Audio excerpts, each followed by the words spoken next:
La séance est ouverte. Pour rappel, une seule procuration est permise pour chaque conseiller municipal. Le quorum est fixé à la moitié des membres en exercice présent. La séance est ouverte au public et retransmise en direct sur le site internet de la ville. Par ailleurs, le procès-verbal du conseil municipal précédent doit être approuvé en début de séance. Y a-t-il des questions sur le procès-verbal de la dernière séance du conseil municipal ? Le procès-verbal du conseil municipal du 4 juillet 2024 est donc approuvé. Je vous informe que M. Adrien Bersinger a démissionné de ses fonctions d'élu municipal par courrier en date du 4 septembre. En conséquence, conformément à la réglementation, le conseil municipal accueille M. Bilal Benagouga installé dans la fonction de conseiller municipal.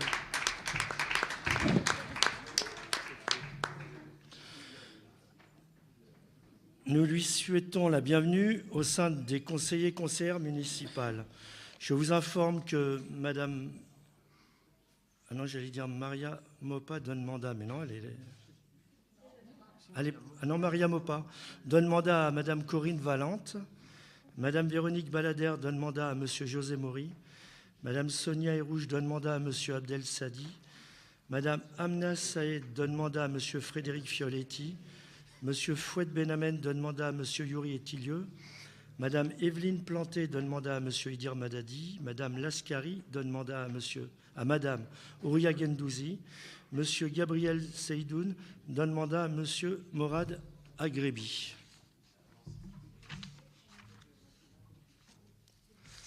Permettez-moi, mes chers collègues, donc, de vous dire quelques mots. Chers Balbiniennes, chers Balbiniens, à l'occasion de cette première séance de la rentrée pour notre conseil municipal, j'espère que la reprise s'est bien passée pour chacune et chacun de vous. Et je souhaite pour Bobigny, notre ville, une année fructueuse pour mener à bien tous ces projets. Une année riche pour faire grandir l'esprit de solidarité et de convivialité, cet esprit auquel nous aspirons toutes et tous de toutes nos forces. Cet été sera et restera dans nos mémoires. Il restera bien sûr marqué par l'esprit de fête et de partage qui a éclairé toute cette séquence olympique et paralympique. Et nous avons tout lieu de nous féliciter des beaux moments partagés sur Bobigny, plage, et lors des passages des flammes olympiques et paralympiques. Et nous sommes fiers de la prochaine installation à Bobigny des Agitos paralympiques qui font formaliser l'importance du nouvel équipement Prisme dans notre ville. Notre ville est d'ores et déjà identifiée comme un lieu majeur pour les pratiques sportives inclusives. Mais notre été restera également marqué par les drames qui ont durement éprouvé notre ville et ses habitantes et habitants. La mort violente d'un jeune du quartier de l'Amitié, celle d'une femme décédée sous les coups de son mari, celle d'un jeune dans un jardin du quartier Édouard Vaillant, celle de 2 jeunes au quartier Chemin Vert, celle d'un jeune du quartier Paul Vaillant-Couturier, et puis la noyade tragique qui a touché 2 jeunes de notre ville sur une base de loisirs de Seine-et-Marne. C'est une terrible addition. Et je veux dire la profonde tristesse et le désarroi que nous avons toutes et tous ressentis. Cet été, nous nous sommes sentis bien seuls face à ces drames. Un certain nombre de ces décès étaient liés à des trafics et j'ai réitéré ma demande de création d'un quartier de reconquête républicaine ou de tout autre dispositif permettant de déployer des effectifs de police nationale supplémentaires et en proximité et répondant aux besoins de sécurité des habitantes et habitants du quartier, des agentes et agents de la ville, du département et de l'éducation nationale qui y travaillent. Je n'ai eu aucune réponse à ce jour.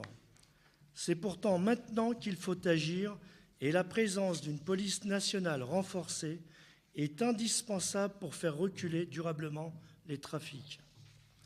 Je continue à demander ces moyens nécessaires. Je veux que nous ayons une réponse. L'État ne peut pas rester silencieuse. Je resterai également mobilisé pour que l'ensemble des partenaires soient au rendez-vous. Je pense notamment au bailleur Seine-Saint-Denis Habitat qui s'est d'ores et déjà engagé en plus des efforts importants de rénovation urbaine, à investir pour renforcer la présence de ces équipes de proximité sur le quartier Chemin Vert. De notre côté, on a aussi du pain sur la planche et on va continuer à accompagner fortement la vie associative, à mener des actions sur le terrain de la prévention, de l'aide à la parentalité, de l'insertion et de l'emploi.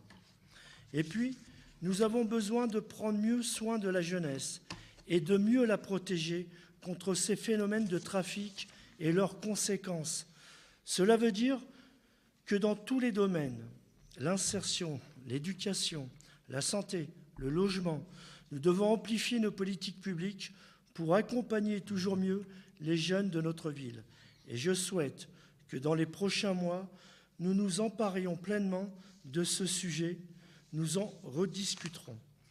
Cette période est également marquée dans notre ville par les chantiers importants qui se poursuivent ou ont démarré dans le centre-ville.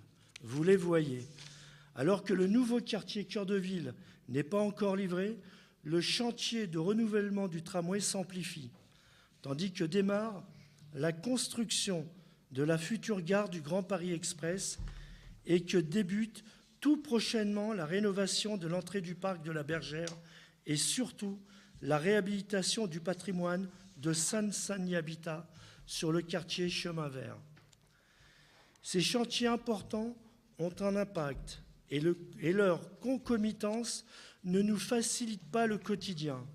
L'interruption du tramway et la fermeture du bar ouest de la RD 40, l'avenue du président Salvador Allende notamment, vont compliquer nos déplacements jusqu'à fin mars. Nous resterons vigilants à la conduite de ces chantiers pour en limiter la gêne, en attendant de trouver dans 6 mois un cadre de vie embelli et renouvelé. Depuis la dernière séance, en date de notre Conseil, il faut souligner l'élection d'un nouveau député en la personne d'Ali Douara. Puisque nous n'avons pas encore eu l'occasion de le faire publiquement dans cette enceinte, je vais lui adresser toutes mes félicitations, comme j'ai déjà eu l'occasion de le lui dire. Nous serons disponibles pour travailler avec lui à faire grandir les droits des Balbiniennes et des Balbiniens et à porter la voix de cette ville et de ses projets à l'Assemblée nationale. Je veux également noter les bonnes conditions dans lesquelles s'est déroulée la rentrée scolaire. Je m'en félicite. Je veux saluer l'engagement des personnels et de l'ensemble de la communauté éducative pour la réussite de ce moment privilégié pour nos enfants.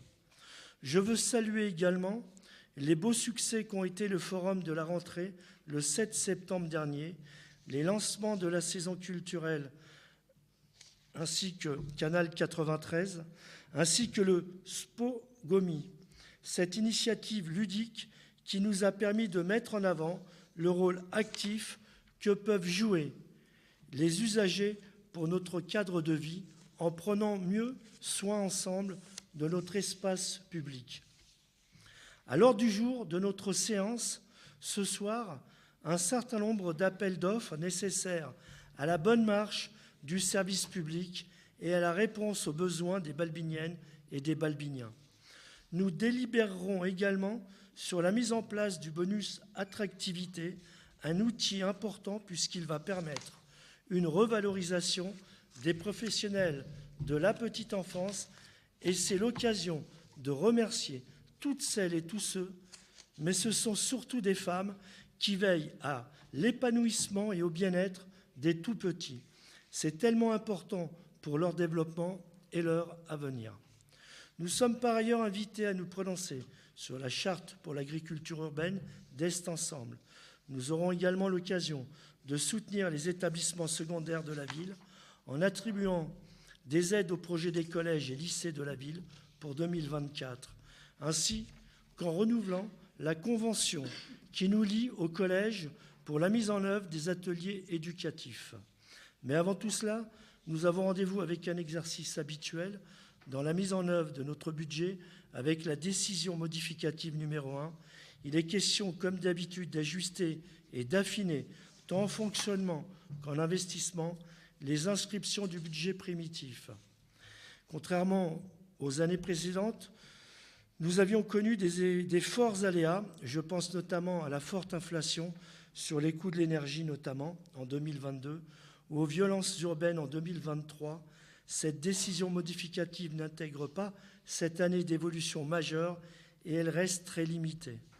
Elle montre ainsi un budget tenu au rendez-vous des engagements et des efforts entrepris pour maintenir un haut niveau de service aux Balbiniennes et aux Balbiniens dans un contexte particulièrement difficile, vous le savez, puisqu'il a été marqué ces dernières années tout d'abord par les efforts de régularisation du fonctionnement de notre collectivité, puis par la très forte inflation qu'a connue notre pays et dont nous continuons à ressentir les effets sur nos budgets. C'est ce contexte qui avait conduit l'ensemble de la majorité à décider une forte augmentation du taux de la taxe foncière en 2023. Comme nous nous y étions engagés, le service public a pris sa part d'efforts. Je veux relever 2 faits notables dans cette décision modificative. La diminution continue des dépenses de personnel, puisqu'avec une progression de 3,1% sur 2 ans, nous sommes dans une progression bien inférieure à l'inflation, et ce malgré la progression du point d'indice et du SMIC. Cette décision modificative confirme ainsi l'inscription portée au BP 2024 et le maintien d'un haut niveau d'investissement avec quelques ajustements, mais globalement, nous enregistrerons cette année des dépenses d'équipement de l'ordre de 63,8 millions d'euros pour construire l'avenir de notre ville. Un autofinancement qui devrait dépasser les 10 millions d'euros pour l'année 2024. Cette décision modificative est donc le fruit d'une bonne gestion, d'autant plus notable qu'elle doit tenir compte d'une baisse drastique des dotations politiques de la ville que nous constatons ici avec 900 000 euros de diminution. Et j'ai déjà eu l'occasion d'exprimer toute mon inquiétude à ce propos. Inquiétude renforcée, bien sûr, au lendemain de la déclaration de politique générale du Premier ministre et la cure d'austérité sans précédent qu'il a annoncée, qui impacterait les collectivités territoriales à hauteur de 5 milliards d'euros.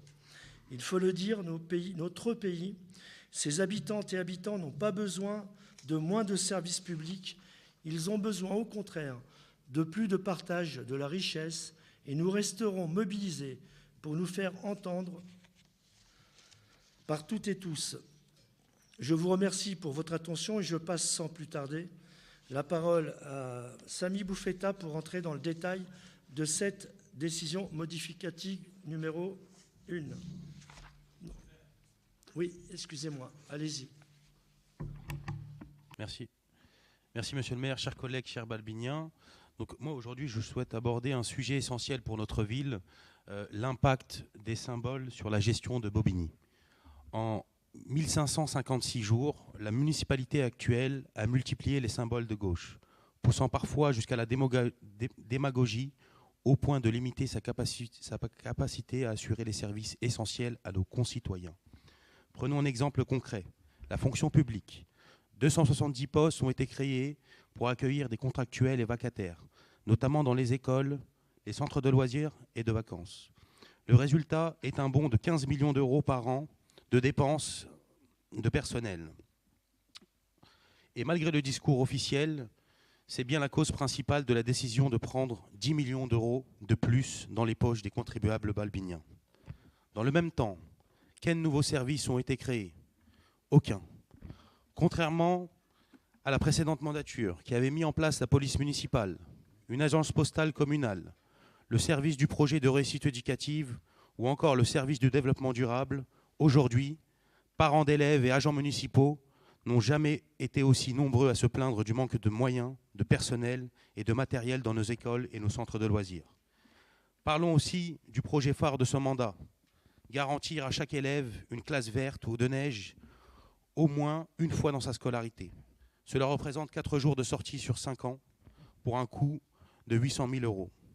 La ville prend tout en charge à la place de l'éducation nationale et des parents et finance même des animateurs pour encadrer les enfants alors que ce rôle devrait revenir aux enseignants. Pourtant, sous la municipalité précédente, plus de 1300 élèves bénéficiaient chaque soir d'un soutien scolaire et ce, pour un coût bien moindre. Faire le choix des symboles au détriment de l'utile et de l'indispensable n'est pas dans l'intérêt des Balbiniens.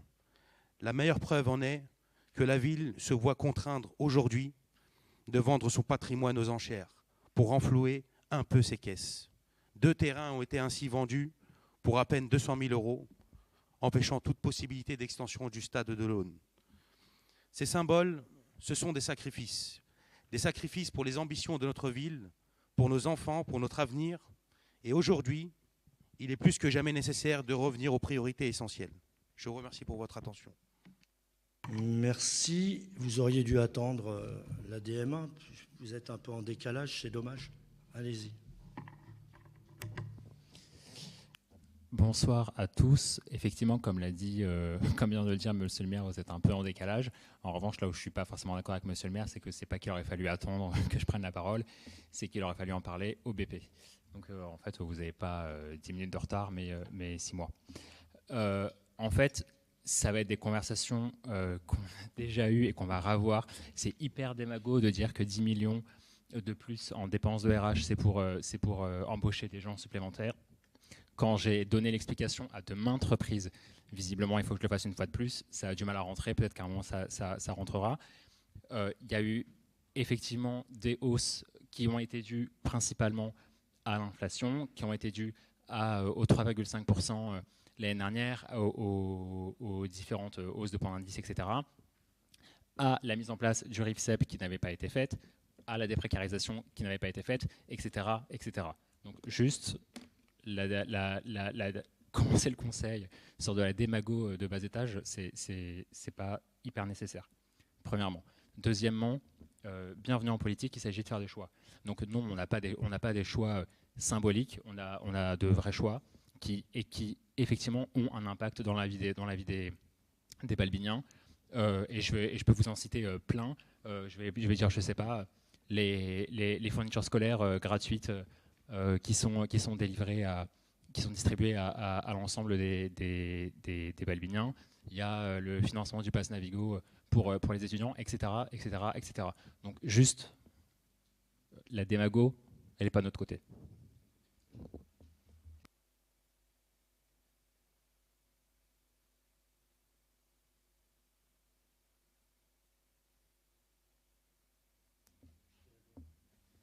Non, je sais pas si quelqu'un voulait ajouter quelque chose. Mais...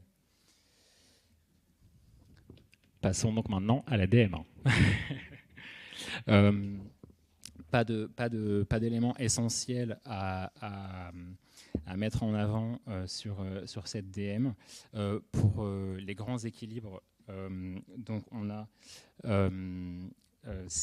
on va dire à peu près 6 millions de dépenses supplémentaires, dont 5 qui sont une provision, donc qui s'équilibrent en dépenses et en recettes. De l'autre côté, on a des recettes de 7 millions. Donc en fait, 7 millions de recettes supplémentaires, 6 millions de dépenses supplémentaires. Donc ça s'équilibre autour d'une augmentation de l'autofinancement d'1 million. Ça, c'est juste pour l'image un peu sur la section de fonctionnement. Et sur l'investissement, on a 4,5 millions de baisse des dépenses et recettes d'investissement qui s'explique essentiellement par des reports d'acquisition de terrain situés dans les îles au nord du quartier de l'Étoile. Malgré ces baisses, l'inscription de dépenses d'équipement sera donc, comme l'a dit le monsieur le maire, de 63,8 millions d'euros après cette décision modificative, donc ce qui correspond à 3 années d'investissement si on prend la moyenne 2015-2019, et ce qui reste un niveau d'investissement jamais atteint.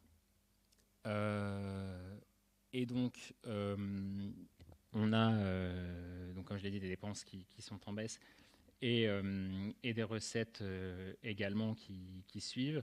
En revanche, qui ne baissent pas autant et qui, du coup, s'équilibrent, somme toute, avec une baisse du recours à l'emprunt de 2 millions.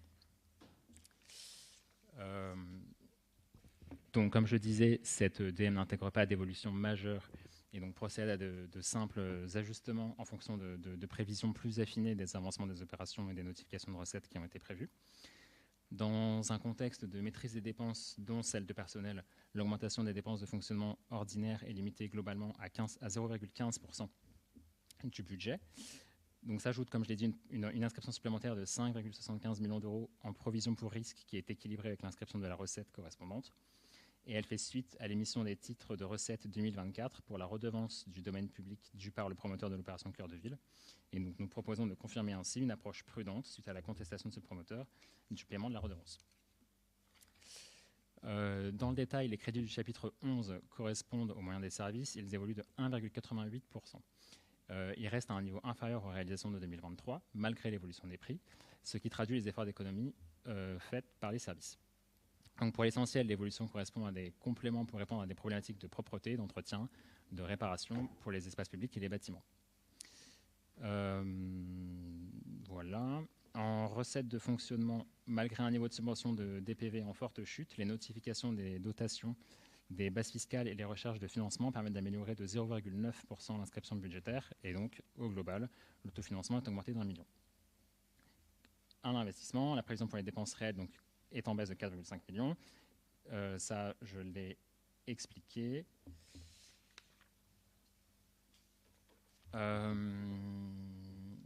Donc, 2 millions de moins de recours à l'emprunt.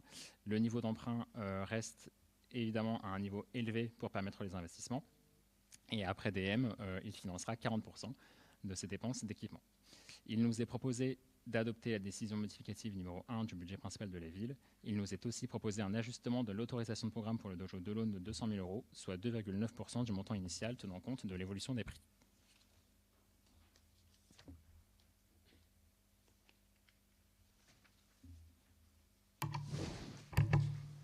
Monsieur Kiemack.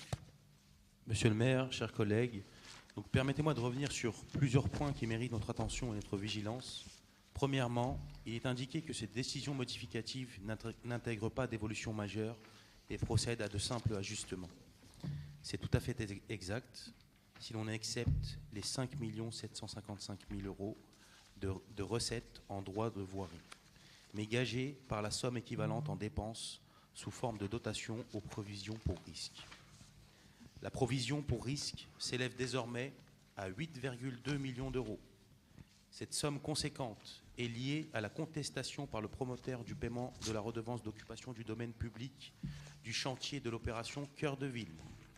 Cela nous amène à nous interroger sur la gestion de ce dossier. Comment se fait-il que nous en soyons à provisionner une telle somme ? Quel est le fondement juridique de la contestation du promoteur ? Altera Cogedim n'est pas un petit promoteur sans expérience. Il ne contesterait pas sans raison. Quelle garantie avons-nous quant à l'issue favorable de ce litige pour la ville ? Deuxièmement, en matière d'investissement, vous annoncez une baisse de dépenses de 4,5 millions d'euros. Ce qui nous interroge, c'est que les reports portent essentiellement sur l'achèvement de projets de l'ANRU 1, acquisition de terrain dans l'île au nord du quartier de l'Étoile, remise en état de la maison de quartier de l'Étoile, requalification des rues Cachin et Lautréamont, trottoir de l'avenue Jean Jaurès. Comment expliquer ce décalage ? Quel est l'impact sur le calendrier global des opérations de renouvellement urbain ? Troisièmement, il est mentionné que l'inscription pour le recours à l'emprunt est diminuée de 2 millions d'euros. Si la réduction de l'endettement peut être une bonne nouvelle, il reste encore plus de 26 millions d'euros d'emprunts inscrits pour le budget 2024. 26 millions d'euros qui viennent s'ajouter aux millions des années précédentes. Et cela sans finir l'ANRU 1, ni entamer de manière très significative les projets de l'ANRU 2. Vous vous proposez pourtant, dans une délibération à suivre, à créer une nouvelle prime pour certains agents financés partiellement seulement. Et malgré la création de 270 postes de fonctionnaires sous votre mandat, il semble, d'après les remontées des parents d'élèves et des syndicats, que l'on manque cruellement de moyens et de personnel, en particulier dans les écoles. Je vous avoue que nous avons un peu de mal à comprendre comment on peut dépenser 15 millions d'euros supplémentaires et en même temps avoir des problèmes d'effectifs supplémentaires. En conclusion, Si nous comprenons la nécessité d'adapter le budget en fonction des réalités économiques et des aléas, nous ne pouvons que déplorer le manque de clarté et de cohérence dans certaines décisions modificatives. Nous appelons la majorité municipale à nous indiquer plus clairement les motivations de ces choix budgétaires que l'on doit aujourd'hui comprendre en lisant les lignes. Merci. Merci. Peut-être pour répondre à votre première intervention, Monsieur Kemak, vous le savez, ici dans cet hémicycle, on l'a dit à plusieurs reprises, d'abord l'impact de l'inflation, vous la connaissez, plus 1,732 millions d'euros au compte administratif 2022. Pas de note fait. Plus 1,55 million d'euros d'augmentation des énergies et chauffage urbain et restauration scolaire. Plus 3,868 millions d'euros budget primitif 2023, ce qui correspond à plus 1,960 millions d'euros d'augmentation des énergies et chauffage urbain et 1,6 million d'euros d'augmentation des taux d'intérêt. Ça, c'est toujours pas la ville. Mais c'est bien effectivement l'impact national. Et cet impact national, il n'est pas uniquement pour la ville de Bobigny, il est pour toutes les villes de France. Plus 6,210 millions d'euros de projection au budget primitif 2024. Plus 2,16 millions d'euros en augmentation des énergies et chauffage urbain, c'est ce qu'on vous disait. Plus 2,4 millions d'euros d'augmentation des taux d'intérêt. Plus la contribution des services incendie et secours et restauration scolaire, qui ont fortement augmenté. Et d'après ce que l'on sait, c'est dû aux Jeux olympiques et paralympiques, et non pas effectivement à une mauvaise gestion. Tout ça, pour l'instant, c'est l'impact de l'inflation. Et vous le savez, ça, c'est l'impact de l'inflation. Et cet impact, il est pareil pour toutes les villes de France. Masse salariale, les mesures gouvernementales, plus 2,1 millions d'euros au compte administratif 2022, point d'indice 2022, subventions CCAS, SMIC, JIPA, grille rémunération, Ségur, santé, point d'indice. Ça représente 2,1 millions d'euros en 2022. Ça, c'est des mesures gouvernementales. Donc, votre gouvernement, celui que vous avez soutenu, Monsieur Kemak. Plus 4,725 millions d'euros prévus en 2023. Point d'indice 2022, subventions CCAS, SMIC, JIPA, grille rémunération, Ségur santé, SMIC 2023, point d'indice 2023, grille de salaire, remboursement transport. Tout ça, c'est des mesures gouvernementales. Plus 6,420 millions d'euros au budget primitif 2024. Point d'indice 2022, point d'indice 2022, subventions CCAS, SMIC, JIPA, grille de rémunération, SMIC 2023, point d'indice 2023, grille de salaire, remboursement des transports, point d'indice au 1er janvier. Bien évidemment, toutes ces mesures-là ont eu un impact sur le budget de toutes les villes et de la ville de Bobigny. Je viens de vous donner effectivement un certain nombre d'éléments d'information. Vous parlez des réalisations. Reconstruction du dojo de Delaune. Ça va coûter 6 550 000 €. C'est nous. Centre de loisirs Paul Langevin, 800 000 €. Extension multi-accueil Olympe de Gouges, 280 000 €. Rénovation du terrain de rugby, 1 200 000 €. Maison de quartier de l'Étoile, 4 600 000 €. Des opérations se poursuivent en 2024. Pôle maternel Maximilien Robespierre, ça va coûter 26 millions et quelques d'euros. Espace public Cœur de Ville, 9 400 000 € 2024. Requalification des rues Lautréamont et Cachin, 4 400 000 € dans les années qui viennent. Des réalisations qui s'engagent. Groupe scolaire du Pont-de-Pierre, 24 millions et quelques d'euros. Démarrage en 2024. Regroupement de la direction de la tranquillité publique, 1 630 000 €, démarrage 2024. Rénovation du groupe scolaire Molière-Rousseau-La Fontaine. Vidéoprotection chemin vert. Rénovation parking Paul-et-Loire. Équipement Édouard Vaillant, Max Jacob, etc., etc. Tous ces projets en cours, c'est les projets que nous portons, bien évidemment, et heureusement au regard des 2 projets que vous nous avez présentés sous le mandat précédent. La seule chose que j'ai envie de vous dire, c'est que tous les investissements, ils se font sous notre mandat. Si vous regardez effectivement les investissements sous le mandat précédent et les inscriptions aujourd'hui, c'est quasiment le double, Monsieur Kemack. Donc vous pouvez effectivement berner qui vous voulez, mais vous ne bernerez pas les habitants de cette ville. On reviendra tout à l'heure sur l'aéro-DP. Et bien évidemment, je vous l'ai rappelé à plusieurs reprises, il y a toutes les affaires dont je vous ai toujours parlé ici, au conseil municipal de la ville de Bobigny, qui vous concernent et qui concernent l'ancien mandat. Je vous rappelle quand même qu'il y a une sanction administrative contre l'ancien président de l'OPH de la ville de Bobigny, qui était adjoint au maire de l'équipe précédente. C'est pas moi qui le dis, hein. C'est la notification de la décision du 25 septembre 2023 portant sanction administrative à l'encontre de l'ancien président de l'OPH de la ville de Bobigny. Je vous rappelle aussi, et je l'ai déjà dit à plusieurs reprises, le RIFSEP, vous auriez dû le faire, vous ne l'avez pas fait. Je sais que vous me soutenez, et tant mieux. D'ailleurs, j'en ai parlé à plusieurs reprises. Il y a eu une délibération le 21 octobre 2019 qui n'a jamais été suivie d'effet. Cette réforme du régime indemnitaire des agents de la collectivité aurait dû être déployée dès 2017.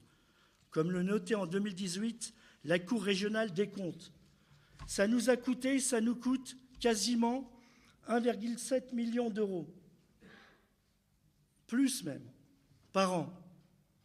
Ça, c'est nous. Vous auriez dû le faire, vous ne l'avez pas fait. La déprécarisation, puisque vous parlez effectivement des personnels de la ville de Bobigny, j'en ai parlé, je me répète bien évidemment. Dès 2018, la municipalité s'était engagée à limiter les recours aux vacataires et à restreindre l'emploi des contractuels aux cas dérogatoires prévus. Ça n'a pas été fait, on l'a fait. D'ailleurs, on en a parlé ici et on l'a fait sur notre budget. Donc, Monsieur Kemack, quand vous parlez du budget de la ville et des projets qu'on porte, vous feriez mieux, peut-être, de revoir vos copies et surtout de réécouter les conseils municipaux, parce que vous me permettez à chaque fois de dire un certain nombre de choses. Vous avez maintenu des agents dans une situation scandaleuse de précarité. Il y avait à Bobigny des vacataires à perpétuité. Et c'est des Balbiniennes et des Balbiniens dont je parle. Ce n'est pas des habitants de l'extérieur, c'est des habitants de Bobigny. C'est 300 personnels, pour la plupart, ils habitent Bobigny. La déprécarisation a concerné à peu près 270, un peu plus de 270 agents à la collectivité, et ça a dû nous coûter à peu près 1,8 million d'euros. Vous ne l'avez pas fait, on l'a fait. Cela, bien évidemment, a accru les difficultés. Et puis, comme vous le saviez, vous auriez dû vous engager, puisque vous me donnez la possibilité à nouveau de le faire, dans un nouveau protocole avec l'ANCOLS concernant l'OPH de Bobigny. Vous ne l'avez pas fait. Depuis le début du mandat, ce sont pratiquement 3 millions d'euros cumulés qui auraient été consacrés à sortir l'OPH d'une situation délicate. Et vous le savez, vous ne l'avez pas fait. La ville, à l'époque, s'était engagée à verser 750 000 euros par an. Vous ne l'avez pas fait. De 2017 à 2020, 750 000 euros par an. Vous ne l'avez pas fait, nous l'avons fait sur notre budget. Mais ça, vous ne le dites pas, évidemment. Ça ne vous intéresse pas d'en parler. Soit 3,750 millions d'euros cumulés. Seuls 750 000 euros ont été versés en 2017 dans le cadre du protocole de recours à l'équilibre.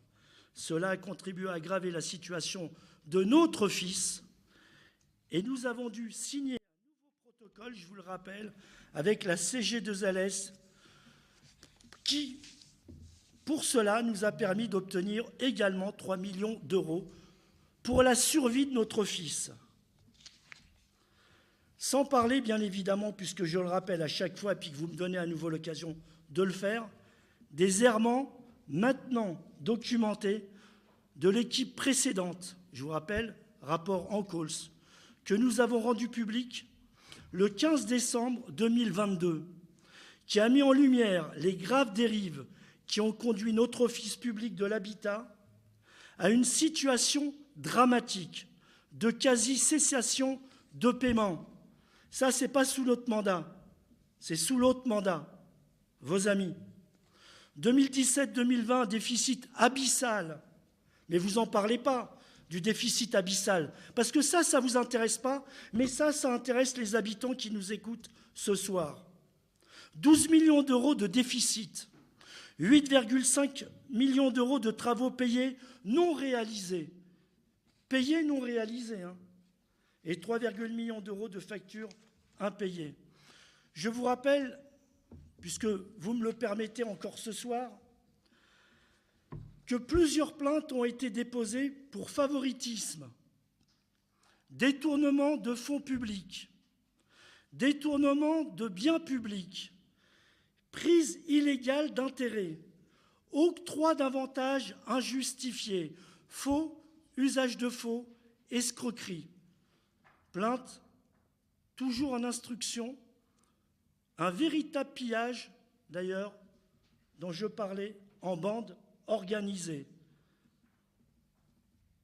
Et malheureusement, et je vous le rappelle, que parmi les décisions difficiles que nous avons dû prendre, au-delà, bien évidemment, de l'augmentation des 18,50, de la taxe foncière, à cause de tout ce que je viens de dire, en 2023, nous avons dû aussi augmenter de 5% les loyers des locataires de notre office.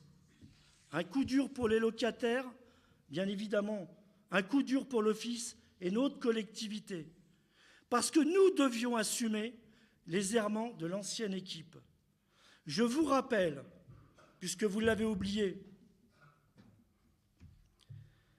que dans le cadre du protocole de 2016, signé par CG2LS, vous étiez engagé, l'ancienne équipe, à appliquer une augmentation progressive des loyers de 1,2% par an. Cela n'a pas été respecté, d'où l'augmentation de 5%.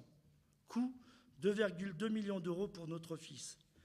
Évidemment, vous étiez engagé à limiter la masse salariale, ça n'a pas été respecté entre 2019 et 2020. Et puis, je ne vous parle pas, bien évidemment, des 11 salariés qui ont bénéficié d'une augmentation allant de 12 à 40%. Mais ça, vous n'en parlez pas parce que ça ne vous intéresse pas.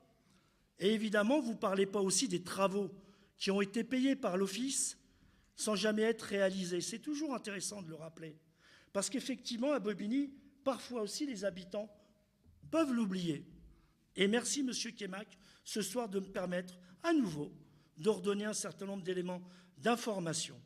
900 000 euros dépensés en octobre 2019 pour la rénovation des halls de la cité Berlioz. Vous vous rappelez, je vous disais la dernière fois, où sont les travaux. Et aujourd'hui, on en paie effectivement les conséquences parce que les habitants d'Hector Berlioz nous demandent à Est Ensemble Habitat une rénovation. 670 000 euros dépensés en novembre 2019 pour la rénovation des halls à PVC. Je ne sais pas où est passée la somme, peut-être que vous nous le direz. 3,2 millions en avril 2020 pour les échafaudages de la réhabilitation de la cité Salvador. C'est bien de le dire pour les habitants de Salvador Allende. Vous avez des élus, effectivement, qui y habitent. Des échafaudages fantômes. Et pareil, pour l'instant, nous ne savons pas où est passé l'argent. J'appelle ça un pillage. Un pillage, effectivement, en bande organisée. Et j'espère que toute la lumière sera faite par la justice sur ce qui s'est passé dans cet office HLM de la ville de Bobigny. Parce qu'effectivement, cette situation est intolérable pour les habitants, intolérable pour les enfants, pour les élus que nous sommes, pour les habitants de cette ville. Et j'aurais pu, bien évidemment aussi, vous parler de la Séméco. Si vous voulez, on peut en parler de la Séméco. On pourrait parler des arriérés de factures, 4 millions d'euros, on en avait déjà parlé. On pourrait aussi parler du protocole collectif de rupture conventionnelle négocié par l'équipe dirigeante de la Séméco, de l'époque évidemment, hein, de l'époque, avant notre arrivée, financé par un prêt garanti par l'État. Je vous rappelle que c'était 2 emprunts de 750 000 € qui ont été contractés en 2020, avant notre arrivée, avec différé de remboursement. La nouvelle direction de la Séméco a remboursé 409 000 € par an jusqu'en 2023 sur notre budget. Mais ça, vous ne le dites pas parce que ça ne vous intéresse pas. Évidemment, des procédures qui font l'objet actuellement, procédures judiciaires pour abus de biens sociaux et abus de pouvoir. On pourrait effectivement, comme je vous l'ai dit, parler du protocole transactionnel de l'ancien directeur général de la Séméco. Pas du nouveau, hein, bien évidemment. De l'ancien. On pourrait en parler. Et peut-être qu'un autre conseil municipal, vous me donnerez encore la chance de pouvoir en parler, de parler des dérives qui ont eu lieu dans cette ville. Et moi, je ne ferme pas les yeux sur ces dérives, parce qu'ils sont importants. Importants, comme je vous l'avais dit, pour les habitants de Paul-et-Loire, des travaux de reprise de la dalle de Paul-et-Loire, alors que celle-ci va être démolie. Vous avez mis 2 millions d'euros, moi je vais la détruire, la dalle de Paul-et-Loire. C'est extraordinaire. Je vous rappelle que c'est des décisions qui ont été prises en 2018. Également de refaire, soi-disant, l'étanchéité de la dalle Paul-et-Loire, que l'on savait devoir détruite en partie dans le cadre du NPNRU. Près de 2 millions d'euros à la Caisse d'épargne d'Île-de-France, conclu en 2018, avec un différé, évidemment, de remboursement de 14 mois. Et donc, depuis février 2020, la Séméco rembourse trimestriellement un peu plus de 102 000 €, soit plus de 400 000 € annuellement, jusqu'en novembre 2024. Bravo. Merci. Merci pour les copains. Merci pour vos projets, en tous les cas. Parce que là, on les a vus, vos projets. Hein. Ils n'ont pas été réalisés, vos projets. Et on comprend pourquoi ils n'ont pas été réalisés. On a déposé 22 plaintes. Et vous osez nous dire, si nous, dans le cadre de notre municipalité, on a réalisé des projets. Je vous les ai cités. Je peux vous les citer à nouveau. J'ai d'ailleurs eu l'occasion de le faire avec les parents d'élèves en visioconférence il n'y a pas très longtemps, puisqu'on en a parlé. Notre priorité, effectivement, c'est l'éducation. Et vous avez eu raison de le préciser. Je ne reviendrai pas, bien sûr, sur tout ce qui a été dit, sur tous les dossiers dont on pourrait parler ce soir, puisque ce soir, on parle de la DM1.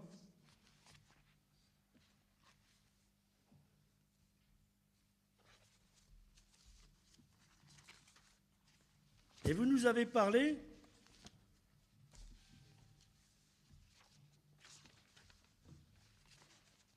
de la RODP.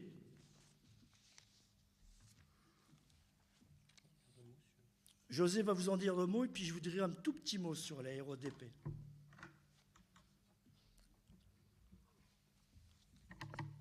Oui, rapidement pour tous ceux qui nous expliquent déjà, dire ce qu'est la RODP. Donc globalement, C'est une taxe sur l'occupation du domaine public. Donc ça touche principalement les chantiers.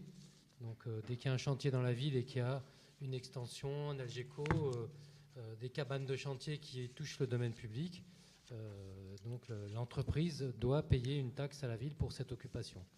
Il faut savoir que la base sur laquelle on va calculer cette RODP, cette base a été votée en 2017 ou 2018, si je ne dis pas d'erreur, donc pendant le mandat précédent.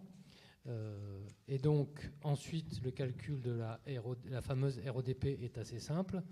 On multiplie cette base par le nombre de mètres carrés qui sont mobilisés et par le nombre de mois ou de jours, enfin multiplié par le temps. Et donc vous nous posiez la question, mais presque en vous plaçant en tant qu'avocat d'Altaria, je suis assez étonné, contre la ville. J'aimerais savoir derrière votre question de quel côté vous êtes, quoi. Est-ce que vous êtes avec nous ou avec Altaria? Vous nous posiez la question de est-ce que vous pensez, Altaria, c'est quand même des gens sérieux, contrairement à nous, parce que vous avez expliqué qu'on était uniquement dans les symboles. Donc nous, on a compris qu'on n'était pas des gens sérieux dans votre logorée. Donc Altaria sont des gens sérieux, ils remettent en cause ce que vous demandez. Donc vous vous rendez compte, vous faites prendre un risque pour la ville. Non, c'est pas du tout ça, ça se passe pas comme ça. Nous, on est arrivé effectivement, et c'est pas une décision politique, hein, c'est un calcul par les services, hein, c'est un calcul technique par les services qui constate à partir de plans et avec un dialogue avec les différents promoteurs combien de mètres carrés sont monopolisés et combien de temps ça dure. Ce à quoi effectivement on a eu un dialogue avec le promoteur. Alors on est en procédure, donc j'en dirai pas beaucoup plus pour pas que ça soit utilisé ni pour eux ni contre nous. Bon, a priori, ils avaient compris dans un passé récent, mais qui n'était pas pendant notre mandat, qu'ils auraient une somme inférieure à payer. Bon, voilà. Mais je ne sais pas sur quelle base, sur quel calcul. En tout cas, sur la base qui a été votée pour la ville, celle-là, elle a été décidée politiquement ici par le mandat précédent. Et donc, on n'est pas d'accord. Quand on n'est pas d'accord sur des chiffres, on va devant le juge, ce qu'on fait. Donc voilà, c'est au contraire une attitude très sérieuse. Et ce qui est encore plus sérieux, c'est que quand on va devant le juge et qu'on espère avoir des sommes, eh ben en compta, on appelle ça une provision. Parce qu'on a un risque ou une opportunité de faire entrer de l'argent. Ça correspond exactement à cette somme. Voilà ce qui se passe actuellement avec la RODP sur ce promoteur. Derrière ça, je me permets, monsieur le maire, je profite, un peu comme Samy avec la DM1, pour dire deux mots. Je suis assez étonné, moi aussi, par le caractère démagogique de votre intervention liminaire. Parce que je me rappelle quand même qu'ici, il y a un peu plus de 6 mois, vous nous avez expliqué, quand on a négocié avec les syndicats, la fameuse prime précédente, dont je ne me rappelle plus le nom, mais qui était liée à... Voilà, la prime liée à l'inflation, prime Macron, et qu'après négociation avec les syndicats, nous payions... Nous avions décidé de payer 60% de cette prime. Vous nous avez expliqué, c'est vous-même d'ailleurs, que si ça avait été vous ne compreniez pas qu'on maltraite le personnel, parce que si ça avait été vous, vous auriez payé l'intégralité. Et puis là, 6 mois après, vous venez nous expliquer comment ça se fait, vous vous rendez compte avec l'état des finances, etc. Vous vous permettez de voter une prime qui va être votée bientôt et qui est pourtant celle-là, contrairement à celle que j'évoquais tout à l'heure, qui va être à 60% prise en charge par la CAF. Donc, bon, essayez au moins d'être cohérent dans vos prises de parole. Deuxième point que je voulais dire, bon, moi je trouve toujours assez étonnant, là je vais me permettre un conseil en termes de stratégie politique, la manière que vous avez, vous qui êtes censé, je me tourne plutôt de ce côté de l'hémicycle de l'opposition, vous qui êtes censé incarner l'avenir alors que d'autres incarnent le bilan, je dirais le bilan précédent, à prendre avec zèle, à endosser avec zèle un certain nombre de faits qui relèvent du passé. Je suis assez étonné, hein, parce que vous devriez plutôt, étant donné tout ce que je reprends pas tout ce que le maire a dit, mais les Balbiniens ont tranché en 2020, c'est quand même assez rare quand une ville passe à droite et qui est sur la logique que vous évoquez, à savoir, regardez, la gauche, c'est les symboles, la gauche, c'est l'idéologie, nous sommes la droite, nous sommes la rationalité, nous sommes la bonne gestion. Et c'est assez rare qu'au bout d'un mandat, sur cette base-là, ils arrivent à perdre à nouveau la ville. Donc, il y a quand même eu des balbiniens qui ont voté et qui ont été lucides à ce niveau-là. Et je suis donc aussi étonné, non seulement que vous preniez donc stratégiquement cette posture de vous associer à ce passé de perdant, mais qu'en plus, quand on analyse depuis un certain temps votre discours, vous êtes censé incarner la jeunesse, votre discours, c'est le passé, quoi. Parce qu'on enlève le mot symbole, vous avez changé les mots, mais c'est la même idée. C'est la gauche, c'est l'idéologie, nous, on est dans le concret, on est dans le pragmatisme pour les habitants, et donc la bonne gestion, c'est nous. Et c'est exactement votre discours, mais votre discours, je peux le copier-coller, on change les mots. C'était celui de l'opposition avant vous, entre 2008 et 2014. C'est le discours qu'on entend à Drancy. Enfin, bon, on se doute bien de qui tient la plume, hein, mais bon, essayez d'être moderne, essayez de vous opposer à nous, mais en développant vos propres idées et pas des stéréotypes éculés depuis tant d'années dans le cadre de la politique de cette zone. Oui, puis c'est quand même étonnant sur la RODP, puisque au départ, on vous le disait, Cogidim nous parlait de 1,5 million d'RODP. Nous, dès le départ, on dit qu'on n'est pas d'accord. Après, on nous parle de 3 ou 4 millions d'euros d'RODP. Nous, on dit qu'on n'est pas d'accord. Et on continuera effectivement à se battre. Et puis, rappelez-vous, et je suis même étonné que vous n'en ayez pas parlé avant, puisque vous auriez pu en parler avant, puisqu'on avait déjà proposé une provision pour risque à hauteur de 2,450 millions d'euros. 2,450 millions d'euros, soit le montant titré les années antérieures. Et à l'époque, nous disions que si le promoteur persistait dans son refus de payer la RODP, la provision serait abondée à hauteur du risque estimé. On en avait déjà parlé. Donc c'est étonnant ce discours. Et puis là, vous êtes dans la défense du promoteur. Des élus de l'opposition défendent un promoteur qui ne souhaite pas payer les 5, 6, 7 ou 8 millions d'euros d'RODP. Alors moi, je trouve ça extraordinaire. Et c'est pour ça qu'effectivement, nous proposons 5,75 millions d'euros suite à l'émission des titres de recettes 2024. C'est ainsi un montant de 8,2 millions d'euros qui sera neutralisé en provision pour risque du fait de la contestation par le promoteur de cette redevance. Vous devriez nous applaudir. Vous devriez dire « vous avez raison ». Comment on peut accepter qu'un promoteur nous dise « ça sera 1,5 million d'euros » et vous, la droite, vous nous expliquez le contraire. On est d'accord avec le promoteur. Vous vous rendez compte? Vous avez 8,2 millions d'euros de provision. Mais c'est une provision. Ça s'équilibre. C'est une provision. Et on continuera à se battre contre ce promoteur. Et c'est là que vous auriez dû nous dire « bravo, vous avez été jusqu'au bout de votre logique ». Eh ben non, vous nous expliquez qu'il ne fallait pas faire ça.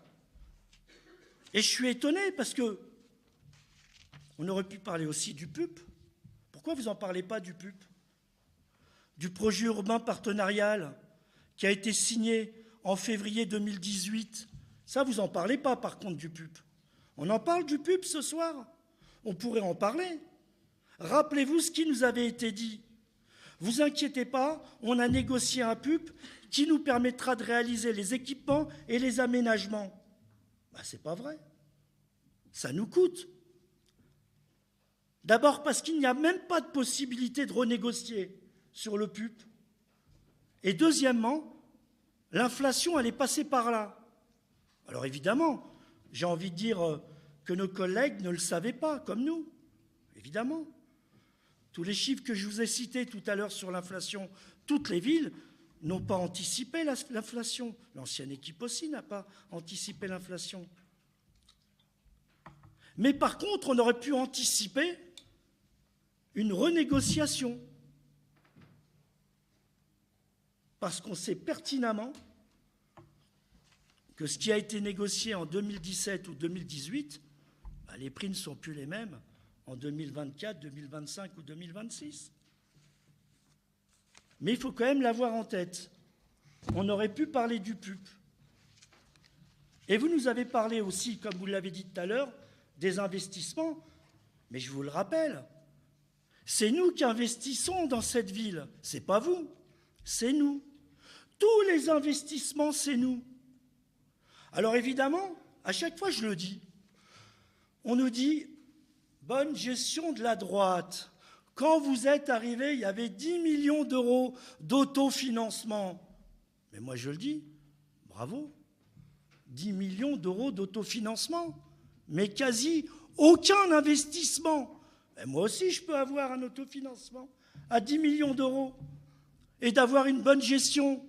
S'il n'y a pas l'inflation, s'il n'y a pas les mesures gouvernementales, s'il n'y a pas tous les errements qui ont eu lieu sous l'ancien mandat, et s'il n'y a pas d'investissement, applaudissez-moi, bravo, bravo monsieur le maire.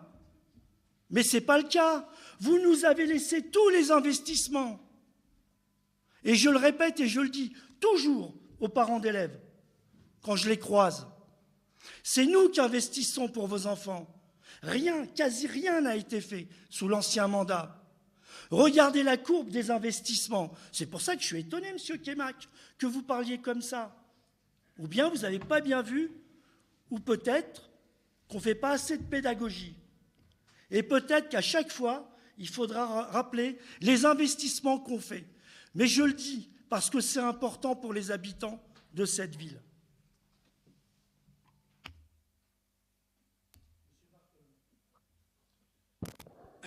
Bien, monsieur le maire, mes chers collègues, je souhaite, comme monsieur le maire, à toutes, à tous et à chacun, une bonne rentrée 2024.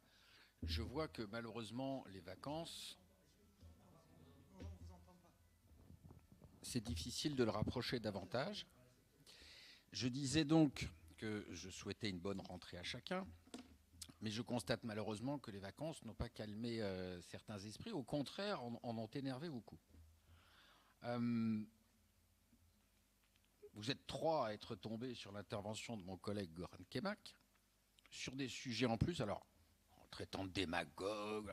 Ce qui est très drôle avec vous, c'est que depuis 4 ans, vous passez votre temps à nous dire ce qu'on doit penser, à nous dire les questions qu'on doit poser, à nous dire sous quelle forme il est correct de les poser, mais à ne jamais y répondre. Jamais. La question, pourtant, était simple. On va prendre le dernier sujet, ce que vous appelez l'ARODP, qui est en fait la redevance d'occupation de domaine public, pour que les gens comprennent. On paye une redevance quand on occupe le domaine public. Très bien. La question qui a été posée est très simple.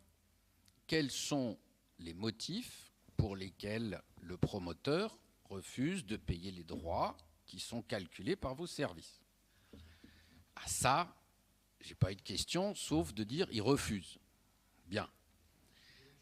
Il me semble, ça fait juste 1 heure, monsieur le premier adjoint, que la majorité tient le micro. Et on est sur le premier point. Donc, 8 millions et quelques, ça paraît beaucoup. Vous auriez pu nous dire peut-être qu'il compte... Alors, dire qu'on défend un promoteur parce qu'on pose la question de savoir quels sont ses arguments, c'est assez curieux, c'est assez spécieux même comme raisonnement, mais je le comprends puisqu'on est définitivement, au bout de 4 ans, dans un débat totalement stérile où le seul argument qu'on entend de votre part, c'est « vous êtes la droite, vous avez ruiné la ville ». Bien. Ceci étant dit, monsieur le maire dit que depuis 4 ans que vous payez ce que nous avons décidé, donc c'est bien, c'est bien de le reconnaître. Non, c'est pas ce que j'ai dit, excusez-moi. En disant, je vais essayer de finir ma phrase. Vous allez finir votre phrase, mais vous n'allez pas raconter des bêtises. Et je ne finance pas ce que vous avez décidé. Des projets ont été décidés il y a plus de 10 ans, 15 ans dans cette ville. Et je vous l'ai toujours dit, nous, on est dans la continuité du service public, mais vous n'avez rien investi. C'est ce que j'ai dit. C'est nous qui investissons. Donc ne détournez pas mes propos. Vous pouvez continuer. D'accord. Donc chacun aura bien compris que en 2014, quand nous sommes arrivés, nous n'avons pas financé les 17,5 millions de travaux pour la rénovation de la MC 93 que vous avez décidé, que nous n'avons pas financé le groupe scolaire sur le canal de l'Ourcq, aujourd'hui école Simone Veil, que vous avez décidé. Tout le monde aura bien compris que nous n'avons pas payé les 8 millions d'euros de surcoût du désamiantage de la double tour Paul-et-Loire que vous avez décidé. Et je peux encore en faire un certain nombre. Vous nous parlez souvent de la Séméco, 1,8 million de factures impayées quand nous sommes arrivés, alors qu'en revanche, à chaque fois que nous parlez de la Séméco en disant « il y a eu des méfaits », et c'est probablement vrai, vous savez très bien que nous avons ensemble un rendez-vous au mois de mars, dont on discuterait d'ailleurs de ma part de responsabilité dans cette affaire, parce qu'elle est loin d'être établie. Vous nous dites que la ville, raison pour laquelle les dépenses augmentent, finance les gabegies de la Séméco, mais vous savez pertinemment que c'est faux. Et je le redis encore une fois, merci d'avoir encore dit la même chose pour la xème fois. Vous ne payez que le déficit des parkings, vous ne payez aucun centime sur les soi-disant ou les probables ou les peut-être gabegies que vous dénoncez. Et quand vous donnez des exemples, monsieur le maire, de tous les investissements que vous faites, vous nous avez cité Lautréamont-Cachin, en rue 1, dont on apprend dans l'ADM, c'est vous qui le dites, c'est pas moi, que c'est reporté. Donc c'est pas sur 2024 que vous le financez, contrairement à ce que vous avez dit. Vous nous parlez de l'école du Pont-de-Pierre. Dans l'ADM, on apprend, c'est reporté. Donc vous ne le financez pas sur 2024, contrairement à ce que vous avez dit. Sur la direction de la tranquillité publique, là encore, dans la DM1, il est clairement expliqué que c'est reporté. Vous ne le financez donc pas sur 2024. Et après, c'est nous qu'on accuse d'être des démagogues. De l'autre côté, quand vous dites « vous ne parlez pas du PPU, vous ne parlez pas… » vous ne parlez pas de ce que la SGP va payer sur le dojo de l'Aune, puisque au départ, la SGP paye et s'est engagée à payer la reconstitution du dojo. Quand vous nous parlez de l'école Robespierre et de son coût, oui, qui a aussi été engagé dans les mandats précédents, puisque c'est dans le projet ANRU qui a été déposé en 2019 et accepté par le comité d'engagement de l'ANRU, vous ne dites pas non plus que c'est financé par l'État, par l'ANRU, etc. De la même manière, quand vous nous parlez du coût de l'inflation, vous oubliez aussi le chèque de 7 millions d'euros que l'État vous a fait. Moi, au départ, j'avais une simple question sur la dotation politique de la ville, mais je vais même la mettre de côté parce que ça n'a manifestement plus aucun intérêt. Effectivement, vous constatez que vous avez provisionné, puisque vous dites que ça a baissé de 900 000 et qu'on vous a versé 600 000, donc vous avez provisionné 1,5 million. C'était, je crois l'avoir dit, un peu surélevé, mais comme vous avez eu la chance et le bonheur d'avoir 2 millions l'année dernière, vous êtes resté sur un niveau élevé. Très bien. La dotation politique de la ville, si je ne me trompe pas, l'ex-DDU, était au début de notre mandat en 2014 à moins d'1 million d'euros. Elle a progressivement évolué jusqu'à 1,2 million, 1,3 million maximum. Qu'elle ait évolué ensuite à partir de 2020, c'est très bien. Et qu'elle baisse maintenant brusquement, il doit y avoir une raison. Je rappelle que sur la DPV, la dotation politique de la ville, en gros, ce sont déjà des investissements que la ville a programmés. On essaie simplement de le faire rentrer dans les cases de ce que le préfet, chaque année, sur instruction nationale, propose. Donc manifestement, ça n'est pas rentré dans les cases. Il y avait peut-être des raisons techniques, il y avait peut-être des raisons qu'on pourrait soutenir, mais comme l'heure n'est pas aux explications, on va passer à autre chose. Vous nous parlez, je finis sur la Séméco, de la gabegie des 2 millions de la dalle Paul-et-Loire. Alors, sur les emprunts, tout ça, moi, j'ai pas géré cette affaire, parce que, comme vous le savez, c'était le directeur général. En revanche, sur la décision qui a été prise à l'unanimité du conseil d'administration de financer la réfection de la dalle, oui, j'en suis particulier, j'en suis responsable, et je le referai. C'était en 2018. Nous sommes aujourd'hui en 2024. La démolition de la dalle Paul-et-Loire, c'est quand ? Dans 3 ans, 4 ans, 5 ans, il se serait donc passé 15 ans supplémentaires avec une dalle complètement pourrie. Vis-à-vis de la population, vis-à-vis des habitants de Paul-et-Loire, non, ça n'est pas quelque chose que politiquement nous aurions assumé. Et enfin, l'heure de gloire de monsieur le maire, vous nous reparlez de l'OPH. Super. Alors, on va quand même se dire les choses. L'OPH de Bobigny est en protocole de la Caisse de garantie du logement locatif social depuis 1998. C'est-à-dire de 1998 à 2014, vous n'allez quand même pas nous reprocher une mauvaise gestion de l'OPH puisque nous n'étions pas là. Vous parlez ensuite des affaires pénales de l'OPH. Et là, vous avez tout à fait raison de le faire. Je ne vais pas répéter ici ce que je vous dis à chaque fois. S'il y a eu des délits, il faut que les coupables soient punis. Mais vous avez rappelé le rapport Ancols. Le rapport Ancols met en cause 3 personnes. Le président, le directeur général des services et un directeur général adjoint. À aucun moment, vous le savez, et là, vous nous accusez, nous, de faire de la démagogie. À aucun moment, la majorité municipale, la municipalité ou la ville n'a été mise en cause dans ces méfaits.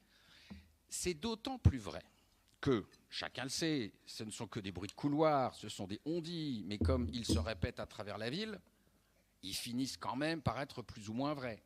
Il y a eu dans cette affaire, il y a déjà eu des auditions. Il y a même eu des mises en examen. Il y a même des contrôles judiciaires en cours. Il y a même eu des détentions provisoires. Eh bien, monsieur le maire, je suis très heureux que vous ayez, au nom de la ville, porté plainte contre moi. Parce qu'à ce jour, je n'ai même pas encore fait l'objet d'une simple audition. J'espère que ce procès se déroulera très rapidement. J'espère qu'il se déroulera très rapidement. Et que vous pourrez dire ensuite, en parlant des élus de l'opposition, je rappelle quand même que mes camarades n'étaient pas élus à l'époque. Ils n'ont donc pas à soutenir ce que la majorité municipale aurait fait ou pas fait. Et en ce qui me concerne, sur les affaires de l'OPH, comme je le redis, j'espère que ce procès se déroulera très rapidement. Et monsieur le maire, à chaque fois que vous parlerez de l'OPH, à chaque fois que vous parlerez de l'ancienne municipalité, si, comme cela est en train de se produire, absolument rien de votre plainte contre moi n'est retenu, il va falloir rendre des comptes aussi. Mais comme ce débat stérile, je commence quand même à en avoir un petit peu ras les bottes. Vous voyez, ce débat ne sert strictement à rien. Ce débat ne sert à rien. Vous ne répondez jamais à nos questions. Jamais. Vous montez sur vos grands chevaux, vous parlez de choses qui n'ont rien à voir, et parfois vous dérapez. Parce que quand vous parlez d'autofinancement en disant on n'a rien investi, il faut juste rappeler que l'autofinancement, c'est dans le budget de fonctionnement, hein. L'autofinancement, il sert à ne pas emprunter quand on investit. Mais l'autofinancement, c'est le budget de fonctionnement.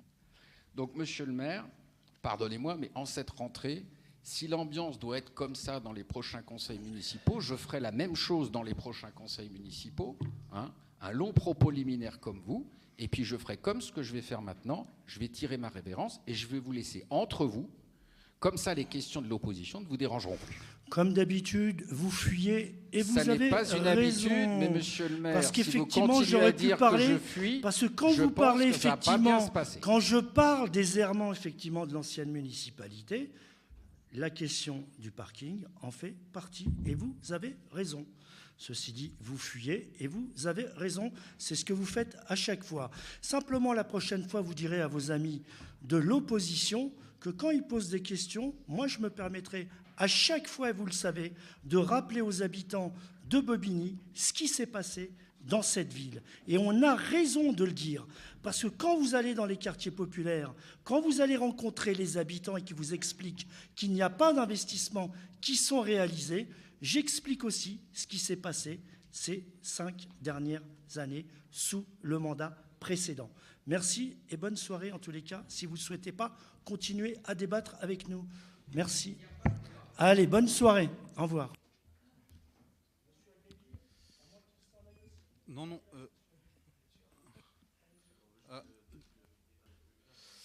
Merci. Est-ce que tout le monde m'entend? Oui. Bonsoir à toutes et à tous. Mais écoutez, moi je ne comptais pas prendre la parole ce soir sur l'ADM modificatif, donc numéro 1, mais effectivement, suite à vos propos et aux propos de votre premier adjoint, des propos politiques, démagogiques, je suis obligé d'y répondre.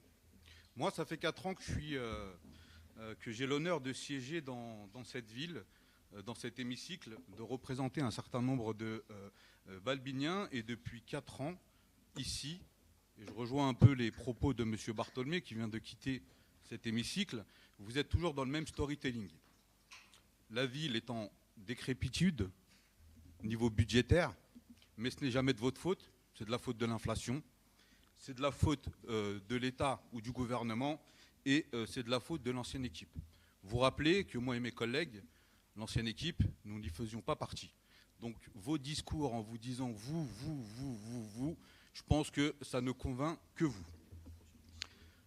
Pendant ce temps-là, moi, je vous le dis en toute transparence, et là je vais parler sans langue de bois, je ne vais pas faire de la politique politicienne comme ce que vous avez fait depuis plus d'1 heure, je n'ai jamais connu une ville autant en décrépitude, et je le répète. Insalubrité, je vais vous citer des exemples. Insalubrité, et des exemples parlants. Moi, sur les réseaux sociaux, la semaine dernière, et je pense que beaucoup de personnes ici l'ont vu, j'ai vu un pigeon manger avec une horde de rats. Et malheureusement, sur X, on a fait la une de ce réseau social.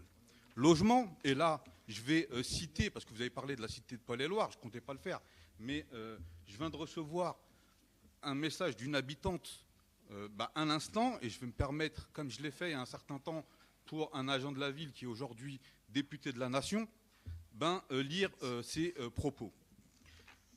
Monsieur Agrébi, je me permets de vous écrire afin de vous signaler une situation d'extrême urgence dans notre immeuble de 18 étages. Depuis environ 14 heures, mardi, une importante inondation a touché notre bâtiment. L'eau... Excusez-moi, vous parlez de qui ? De quel bailleur ? Non, mais je sais de qui vous parlez, puisque j'ai été interpellé par des habitants. Mais dites-le, parce que ça sera... Non, mais je sais de qui parle. Mais dites-le, non. Vous parlez de la ville de Bobigny, vous parlez d'un bailleur, excusez-moi. Paul-et-Loire. Précisez qui est ce bailleur. Est-ce que c'est la ville de Bobigny ? Ce bailleur s'appelle Seine-Saint-Denis Habitat. Seine-Saint-Denis Habitat. Donc, précisez, ce n'est pas la ville de Bobigny. Le bailleur, c'est Seine-Saint-Denis Habitat. Bravo, voilà. Merci. Attendez, mais laissez-moi aller jusqu'au bout, si vous voulez être dans la démagogie.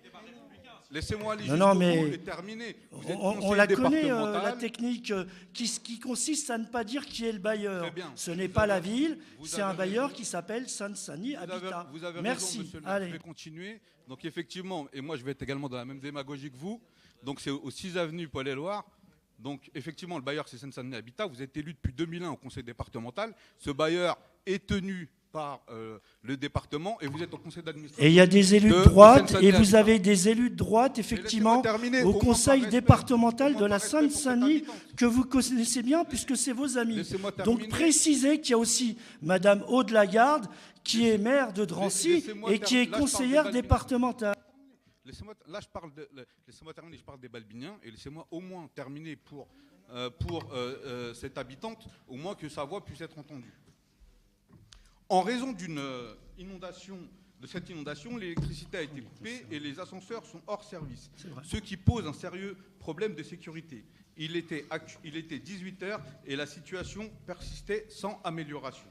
Nous vivons dans des conditions intolérables. Nous n'avons plus d'accès à l'électricité, ce qui signifie que nos réfrigérateurs ne fonctionnent plus, mettant en danger des médicaments qui y sont stockés.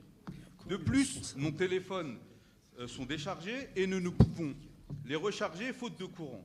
Pour couronner le tout, les escaliers étaient sans éclairage, j'ai déjà glissé à cause de l'obscurité et de l'eau, alors que j'ai des problèmes de vue. Nous ne pouvons plus vivre dans ces conditions insalubres et dangereuses comparables à celles d'animaux dans une cave infestée de rats. Cela fait plus de 10 ans que nous avons fait une demande de relogement, depuis 2012. Mais rien n'a été fait. Nous en avons assez de subir une situation cauchemardesque et un maire pas à l'écoute. Nous demandons une intervention immédiate. Ah, c'était ça qui était intéressant. Mais laissez-moi terminer. Ah, mais voilà, je comprends mieux. Mais non, mais je comprends mieux. Mais il fallait le dire tout de suite, comme ça, on aurait pu passer à autre chose, parce que Monsieur Youri était présent. Monsieur Youri était présent ce jour-là. Donc il va pouvoir vous le dire. Et j'ai eu au téléphone des habitants du quartier. Donc j'aurais pu aussi vous en parler. Et c'est vrai que là où vous avez raison, c'est que la situation du logement social dans ce pays, à cause de votre gouvernement, nous met bien en difficulté. Ceci dit, je ne vois pas en quoi le maire que je suis est responsable de la situation d'une fuite d'eau dans un immeuble. Mais je soutiens les habitants et je continuerai à les soutenir. Non, mais j'aime pas trop la démagogie. Et le petit mot qui consistait à dire « Mais monsieur le maire ne se soucie pas, bien sûr, de ce qui s'y passe », bon, ça, vous reviendrez là-dessus quand même. Parce que vous, on ne vous a jamais vu dans un quartier. Allez, finissez. Il n'y a pas de souci. Vous m'avez peut-être et après, on laissera la parole à monsieur Youri. Mais moi, je ne suis pas caractérisé comme un personnage de bande dessinée qui dit oui à tout et qui ne fait rien. Oui, c'est ça. Allez. Monsieur Youri, on vous donne la parole. Allez-y. Allez-y. Monsieur Youri Etilieu, allez-y. Ah, vous n'avez pas terminé ? Bah alors, allez-y. C'est pas un débat, ça. C'est de la propagande, c'est du n'importe quoi. Allez, finissez. C'est pas un débat, ça. Effectivement, c'est votre longue introduction. Vous prenez la parole depuis une heure en nous rabâchant sans cesse la même chose depuis 4 ans. J'ai l'impression qu'on ne vit pas dans la même ville. Allez, oui, bah, on ne sait pas où vous habitez. Vous. Éducation, je ne vais pas vous lire la lettre que j'ai reçue des parents. Allez-y, on n'a pas le temps. Mais les parents d'élèves de Bobigny, sachez-le, s'organisent, dénoncent des conditions d'éducation catastrophiques avec des manques, mais primaires, hein, des manques de papier toilette, pardon, hein, dans les water WC. C'est catastrophique. Et c'est jamais de votre faute. C'est jamais de votre faute. C'est de ma faute. Vous savez que je suis le maire et c'est toujours de ma faute. C'est normal. Non, mais attendez, laissez-moi terminer. C'est bon, vous avez autre chose à nous dire ? C'est bon ? Allez-y, terminez alors. Non, ça ne met pas en colère. Mais simplement, je me dis que c'est une perte de temps. Vous n'aimez pas entendre les vérités, mais pourtant, c'est les vérités balbiniennes. Moi, quand j'arrive ici, c'est vraiment en sketch. Tous, hein, je vous regarde tous. J'ai l'impression qu'on ne vit pas dans la même ville. Je suis interpellé. Ah mais ça c'est sûr, on ne vous voit pas beaucoup dans la ville, vous. Hein. On vous voit nulle part d'ailleurs. Mais pas de souci. C'est bien beau de faire des photos, des selfies et de voir une ville qui est en décrépitude. Allez, mais moi, je vous le dis en toute transparence. Bien sûr, mais allez-y. La ville n'a jamais été aussi catastrophique. Il y a eu pourtant le mandat de Mme Catherine Page, mais avec vous, j'ai jamais vu ça. Bon, on voit que les élections municipales arrivent. C'est dans un an. Vous allez peut-être être le tête de liste de la droite aux élections municipales. Mais c'est pas très grave. On vous soutiendra, vous inquiétez pas. Est-ce que vous avez encore des choses à nous dire ? Alors allez-y. Allez-y. Parce que vous m'attaquez sans cesse, donc je vais également. Je vous ai pas attaqué. Des choses. Je vous attaque. Vous êtes arrivé sur l'ANRU à Brevois. On est en 2024. Putain, le projet il était en 2020, 2021, 2022, 2023, 2024. Et aujourd'hui, il n'y a rien qui se passe. Il n'y a rien qui se passe à part effectivement. Mais c'est l'ANRU, vous le savez bien. Vous êtes un démago. Vous le savez. Vous êtes un démago. Mais bon, tout va bien avec vous savez ce que c'est qu'un démago ? C'est une personne. Mais vous racontez des bêtises, monsieur. Allez, c'est bon, on arrête là ? On s'arrête là. Hein. Allez, on va donner la parole à monsieur Youri Etilieu sur ce qui s'est passé, monsieur Youri Etilieu. Allez-y. Allez, c'est bon. Vous finirez au prochain conseil municipal. C'est bon, vous avez terminé. Mais non, c'est pas des vérités. Vous racontez des bêtises depuis tout à l'heure. Oui, allez. Allez-y. Si vous avez envie de vous en aller, vous pouvez. Hein. On ne vous retiendra pas. Allez. Et dites au Balbinac tout. Est-ce que M. Youri Etilieu veut intervenir ? Oui, bonsoir. Alors, déjà à toutes et à tous. Bonne rentrée. Vous m'entendez bien là ? Oui, on t'entend très bien. Ouais. Donc bonsoir à toutes et à tous. Moi, j'ai été averti sur la situation du 6 hier à 18h19. On m'appelle pour me dire qu'ils n'ont plus d'ascenseur, ils n'ont plus d'électricité. Dû à une rupture de canalisation au 10e étage. On n'a pas les motifs exacts de cette rupture de canalisation. Alors, dirait que c'est l'homme d'entretien, enfin, peu importe. Donc, la canalisation a explosé. Les conduites techniques, les gaines, les compteurs Enedis ont été trempés. Les fosses d'ascenseur étaient remplies d'eau. Moi, je suis arrivé à 18h45, 50, j'ai mis une demi-heure à venir, j'étais au travail.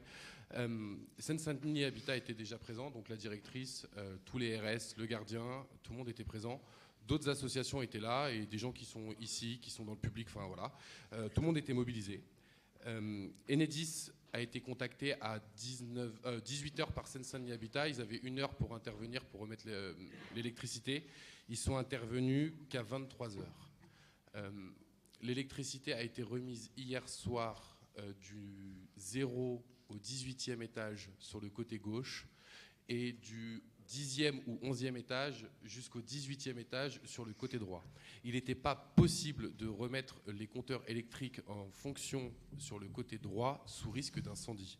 Normalement, les parties communes ont été réallumées sur le 6 Paulé-Loire et comme les conduites techniques sont reliées entre le 4 et le 6, le 4 n'avait plus non plus d'ascenseur ni d'électricité dans les parties communes.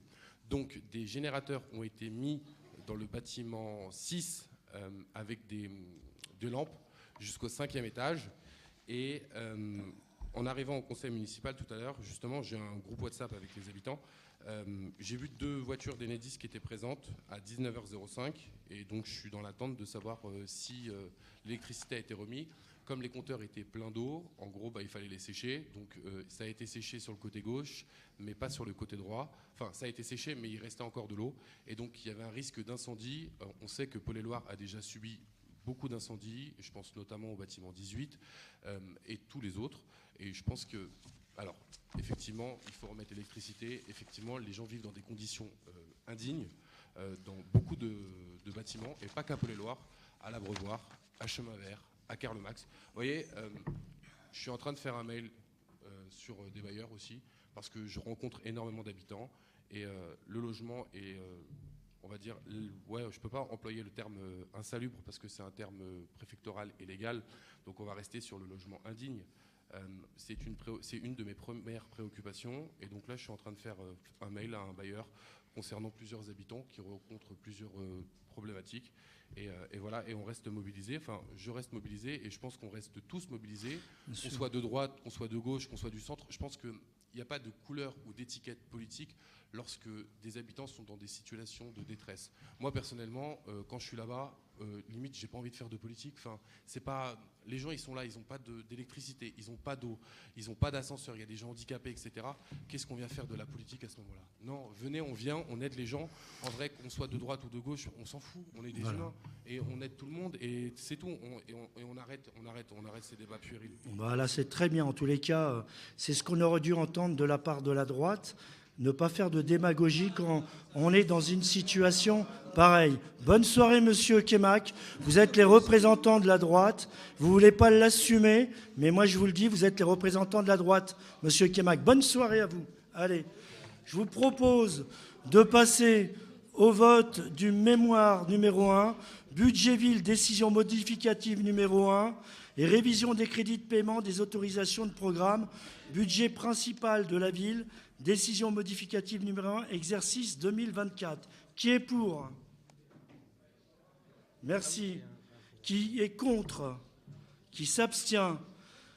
Révision des crédits de paiement des autorisations de programme et ajustement de l'autorisation de programme pour la reconstruction du dojo de l'Aune. Qui est pour?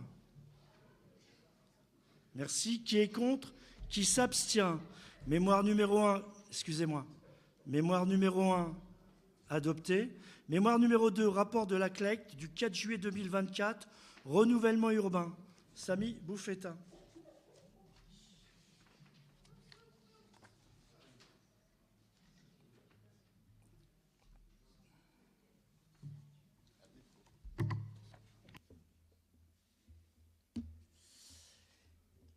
Bien, j'avais préparé des réponses à toutes les questions sur la DM1, mais visiblement, ça n'intéresse pas. Nous avons approuvé le 4 avril le rapport de la CLECT du 4 mars 2024. Ce premier rapport n'incluait pas l'évaluation des charges relatives au renouvellement urbain. Cette évolution fait l'objet du rapport. Je demanderai de rester dans la salle parce qu'il y a des votes. Merci.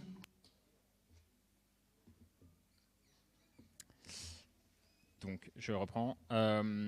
Cette évolution donc, fait l'objet du rapport 4 juillet qui nous est soumis. Les charges pour le renouvellement urbain sont évaluées à 395 673 000 euros. 395 673 euros, ce qui porte la contribution de la ville au financement d'Est Ensemble à 15 800 860 euros, en hausse de 1,94% par rapport à 2023. Le mémoire présente le détail de ces charges de renouvellement urbain. La part essentielle correspond à l'annuité 2023 des emprunts d'Est Ensemble pour financer les opérations de renouvellement urbain. Évaluée à 304 108 euros pour 2024, cette part doit fortement augmenter dans les prochaines années avec la réalisation des investissements dans les deux opérations. Elle devrait atteindre 2,2 à 2,3 millions d'euros à l'horizon 2030 dans l'état actuel des évaluations et des échéanciers prévisionnels. La législation actuelle conduit la ville à financer en fonctionnement ces investissements, ce qui grève l'autofinancement de la ville. La loi de finances pour 2024 adoptée par le Parlement avait ouvert la possibilité d'un financement des EPT en investissement, comme c'est le cas pour la plupart des intercommunalités. L'article concerné a malheureusement été annulé par le Conseil constitutionnel pour une raison uniquement de forme. Cela montre malgré tout qu'une évolution est possible qui améliorerait les conditions de financement de ces opérations indispensables. Pour l'heure, il nous est proposé d'approuver le rapport de la Commission locale des charges territoriales du 4 juillet 2024. Merci. Je vous rappelle que, comme ça vient d'être dit, que c'est tous les projets NPNRU, c'est Paul-et-Loire, c'est Chemin Vert, c'est des projets importants pour les habitants de Bobigny, de l'Abreuvoir, bien évidemment, et puis sur l'étoile Grémillon, je crois qu'il reste encore un dernier phasage pour finir effectivement ce projet qui lui aussi date de 2007. Alors quand on ne fait pas de la démagogie, on sait tous qu'un projet en rue, dans une ville et dans toutes les villes, c'est entre 10, 15, voire 20 ans, effectivement, parce que ça prend du temps. D'abord pour pouvoir bénéficier des financements, et en dehors des financements, c'est que les projets, ils évoluent tout simplement, que ce soit à l'Abreuvoir, que ce soit à Paul-et-Loire, ou que ce soit à Chemin Vert. Rapport de la CLEC, 4 juillet 2024. Renouvellement urbain. Afin de prendre acte de ce rapport, je vous propose de passer au vote. Qui est pour prendre acte? Merci. Qui est contre? Qui s'abstient? Mémoire de numéro 2, voté. Mémoire numéro 3, admission en non-valeur. Alors, ce que je vous propose, c'est de m'arrêter quand vous le souhaitez. D'accord? Non, mais voilà. Mémoire numéro 3, admission en non-valeur de titres de recettes irrécouvrables à la demande du trésorier municipal, budget principal de la ville. Qui est pour? Merci. Qui est contre? Qui s'abstient? Mémoire numéro 3 adopté. Mémoire numéro 4, lancement de l'appel d'offres ouvert pour l'assurance flotte automobile. Je précise que le marché couvre bien les besoins de la ville et du CCAS. Le titre de la délibération sera modifié en ce sens. Qui est pour? Merci. Qui est contre? Qui s'abstient? Mémoire numéro 4, adopté. Mémoire numéro 5, lancement d'un appel d'offres ouvert pour la fourniture de produits d'entretien d'essuie-mains et de nettoyage des locaux. Qui est pour? Merci. Qui est contre? Qui s'abstient? Mémoire numéro 5, adopté. Mémoire numéro 6, lancement d'un appel d'offres ouvert pour la fourniture de prothèses dentaires. Qui est pour? Merci. Qui est contre? Qui s'abstient? Mémoire numéro 6, adopté. Mémoire numéro 7, lancement d'un appel d'offres ouvert pour la fourniture de matériaux et d'outillage. Qui est pour? Merci. Qui est contre? Qui s'abstient? Mémoire numéro 7, adopté. Mémoire numéro 8, mise en place du bonus attractivité pour le personnel travaillant dans un établissement d'accueil du jeunes enfants. José Maury. Oui, juste 2 mots pour cette action qui sera importante pour une partie des agentes, principalement, et quelques agents de la collectivité qui travaillent donc à l'accueil des jeunes enfants. Les agents concernés sont les auxiliaires de puériculture, les aides auxiliaires de puériculture, les assistantes sociales exerçant en qualité de directrice adjointe, les puéricultrices elles-mêmes, les puéricultrices cadres de santé, les éducateurs de jeunes enfants et les cadres de santé paramédicaux, assistants maternels des crèches familiales. On sait que l'importance dans une ville, dans un département et dans une ville comme la nôtre, qui sont encore dans une dynamique forte sur la natalité, il faut le rappeler, Monsieur le maire le rappelle souvent dans ses discours, la Seine-Saint-Denis et Bobigny apportent à la République. Elles apportent le dynamisme démographique, elles apportent le dynamisme économique. Et nous ne sommes pas remerciés par l'État par des dotations, par de l'accompagnement qui nous permettrait d'aller au diapason de cet apport à la République et particulièrement sur les équipements publics. Donc là, en tout cas, c'est la CAF qui, de son côté, a proposé donc une mesure proposée aux collectivités. Donc nous nous en saisissons. Il y aura une compensation à 60% de ce que la ville paiera par la CAF, garantie pour l'instant jusqu'en 2027. Ça ne veut pas forcément dire qu'ils s'arrêteront en 2027, mais c'est simplement que le plan voté au conseil d'administration de la CAF va jusqu'en 2027. Donc ils ne savent pas s'engager dans un délai plus long. Mais enfin, toujours est-il que nous, on délibère aujourd'hui, et donc pour l'instant, il n'y a pas de fin. Donc bon, c'est évidemment quelque chose de très important pour tous les enfants balbiniens et pour toutes les agentes principalement qui sont impliquées. On sait que c'est un secteur où toutes les collectivités sont en difficulté pour recruter. Donc ça nous permettra aussi d'être à la hauteur de ces personnels qui ont des métiers à la fois plein de sens, parce que c'est une vraie chance de pouvoir travailler avec les enfants, et en même temps très difficile. Donc c'est un vrai plaisir de vous proposer cette mesure au vote. Est-ce qu'il y a des questions ? Sinon, on passe au vote. Mise en place du bonus attractivité pour le personnel travaillant dans un établissement d'accueil du jeunes enfants. Mise en place donc du bonus attractivité pour le personnel travaillant dans un établissement d'accueil du jeunes enfants et bénéficiant du RIFSEP. Qui est pour ? Merci. Qui est contre ? Qui s'abstient ?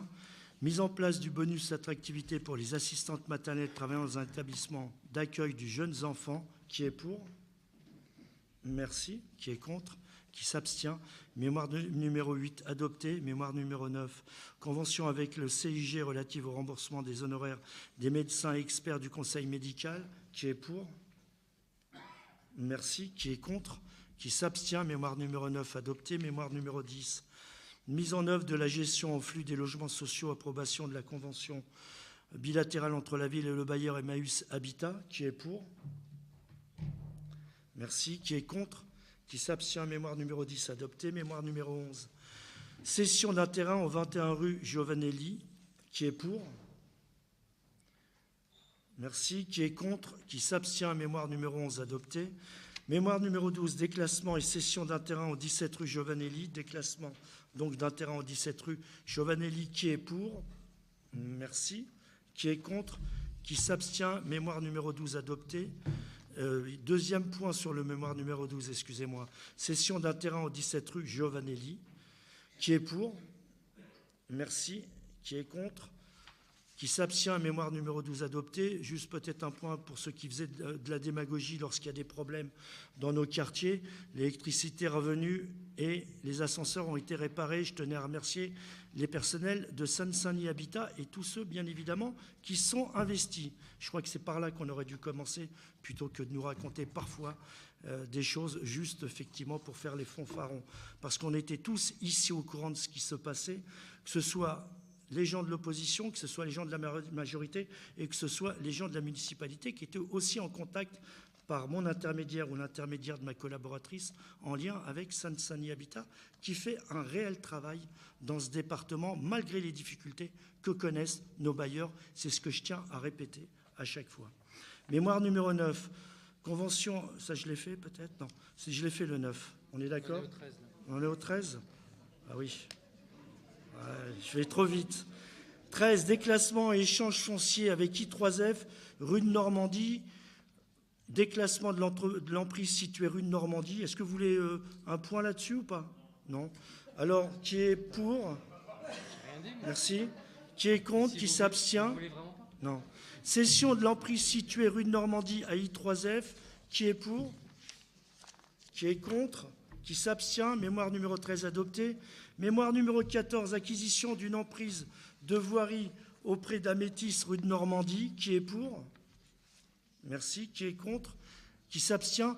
Je rappelle en tous les cas à tous ceux qui sont ici présents ou à ceux qui nous écoutent que c'est des dossiers, bien évidemment, qui ont été discutés au bureau municipal et qui ont été lus et approuvés par les élus. 15, acquisition... Comment? Et en conférence des présidents. Tu as complètement raison. 15, acquisition d'emprise de voirie auprès de Covivio, rue Nelson Mandela et rue du Pré-Souverain. Qui est pour? Merci. Qui est contre? Qui s'abstient? Mémoire numéro 15 adopté. Mémoire numéro 16. Avis sur les projets de périmètre délimité des abords PDA des monuments historiques de la commune. José? Ouais. Non, rapidement pour dire deux choses. Un, sur le fond, si on a ce mémoire, c'est qu'on a des monuments historiques sur la ville. Donc juste rappeler qu'on peut être fier, et je salue Emma et sa délégation sur la question de l'histoire de notre ville. Excusez-moi, les amis. S'il vous plaît. Donc, sur l'histoire de notre ville, on a un patrimoine et un matrimoine. On a fait la visite avec un certain nombre d'habitants du matrimoine de notre ville à l'occasion des journées du patrimoine et du matrimoine. C'était passionnant. Et voilà, soyons fiers de notre ville. Alors là, techniquement, c'est juste pour expliquer. Vous avez tous entendu parler de l'architecte des bâtiments de France. À partir du moment où il y a un monument historique, il y a un périmètre tout autour sur lequel l'architecte des bâtiments de France est amené à se prononcer dès qu'il y a un projet d'urbanisme, un permis de construire déposé ou n'importe quel projet d'urbanisme. Jusqu'à maintenant, en fait, il y avait un cercle un peu bête et méchant de 500 mètres autour du point. Et maintenant, donc, il y a une évolution réglementaire, puisqu'on parle justement du périmètre délimité des abords, qui consiste, et donc ça a fait l'objet d'une discussion, il y a eu une enquête publique, donc c'est quelque chose d'assez cadré et d'assez sérieux, à, je dirais, délimiter vraiment à des rues précises. Donc ça fait non pas un grand cercle un peu stupide, mais je dirais un périmètre qui est à l'intérieur de ce cercle, lui, il reste là de façon théorique, mais on va plus loin dans le détail des rues. Et juste donc pour préciser, pour ceux qui nous écoutent et qui ont des projets d'urbanisme, ça veut dire que quand vous déposez, si vous avez un changement de fenêtre sur votre pavillon et que vous déposez un permis pour avoir une modification, ben ça allonge simplement votre délai, parce qu'il y a un mois d'instruction de la ville pour traiter simplement votre dossier. Et ensuite, l'architecte des bâtiments de France a 3 mois, lui, pour se positionner.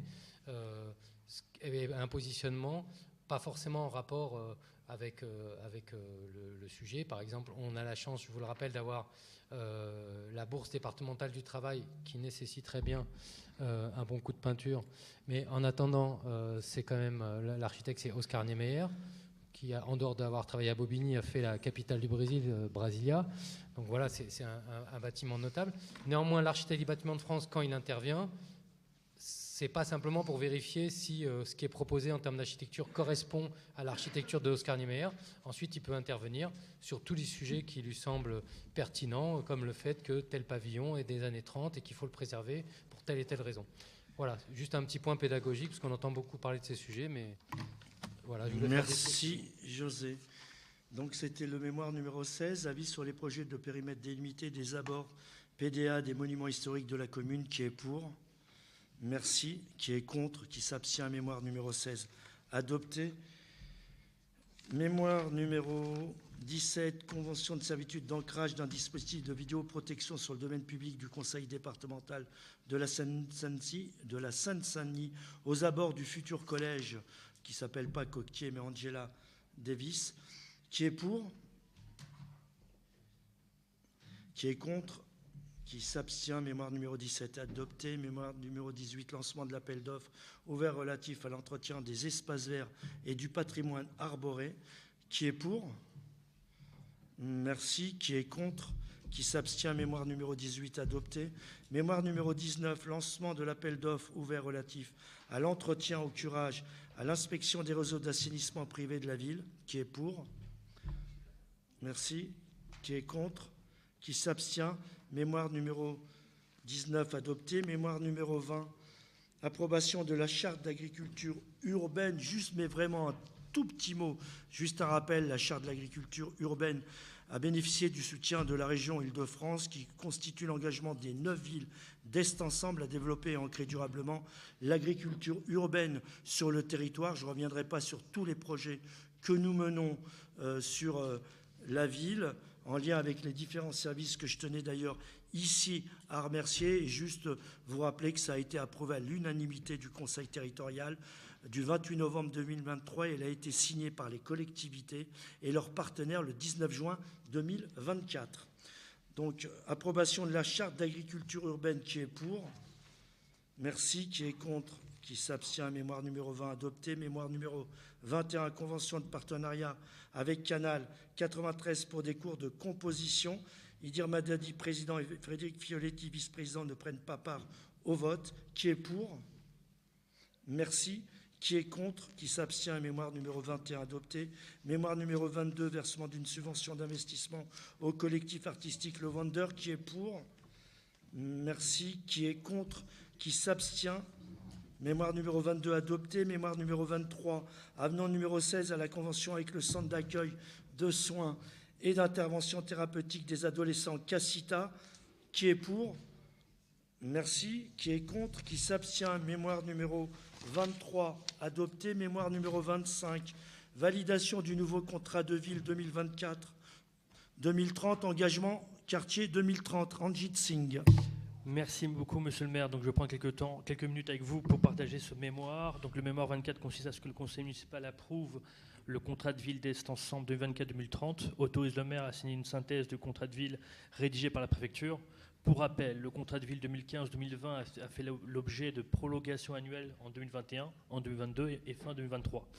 Durant la période estivale de l'année 2023, les services de la ville et Est Ensemble ont commencé à travailler sur les informations communiquées par la préfecture en vue de la mise en œuvre du contrat de ville quartier 2030, notamment sur la nouvelle géographie des QPV. Cette nouvelle géographie est confirmée par décret fin 2023. Ainsi, Bobigny, sur son périmètre des 3 QPV, Pont-de-Pierre, Centre-Ville, Étoile, Grémillon, et enfin l'Abreuvoir, Édouard Vaillant et Auguste Delaune, ces 3 QPV sont étendus. Donc ça confirme que la ville de Bobigny est en difficulté et qu'on a besoin d'une réelle politique de la ville sur ce territoire.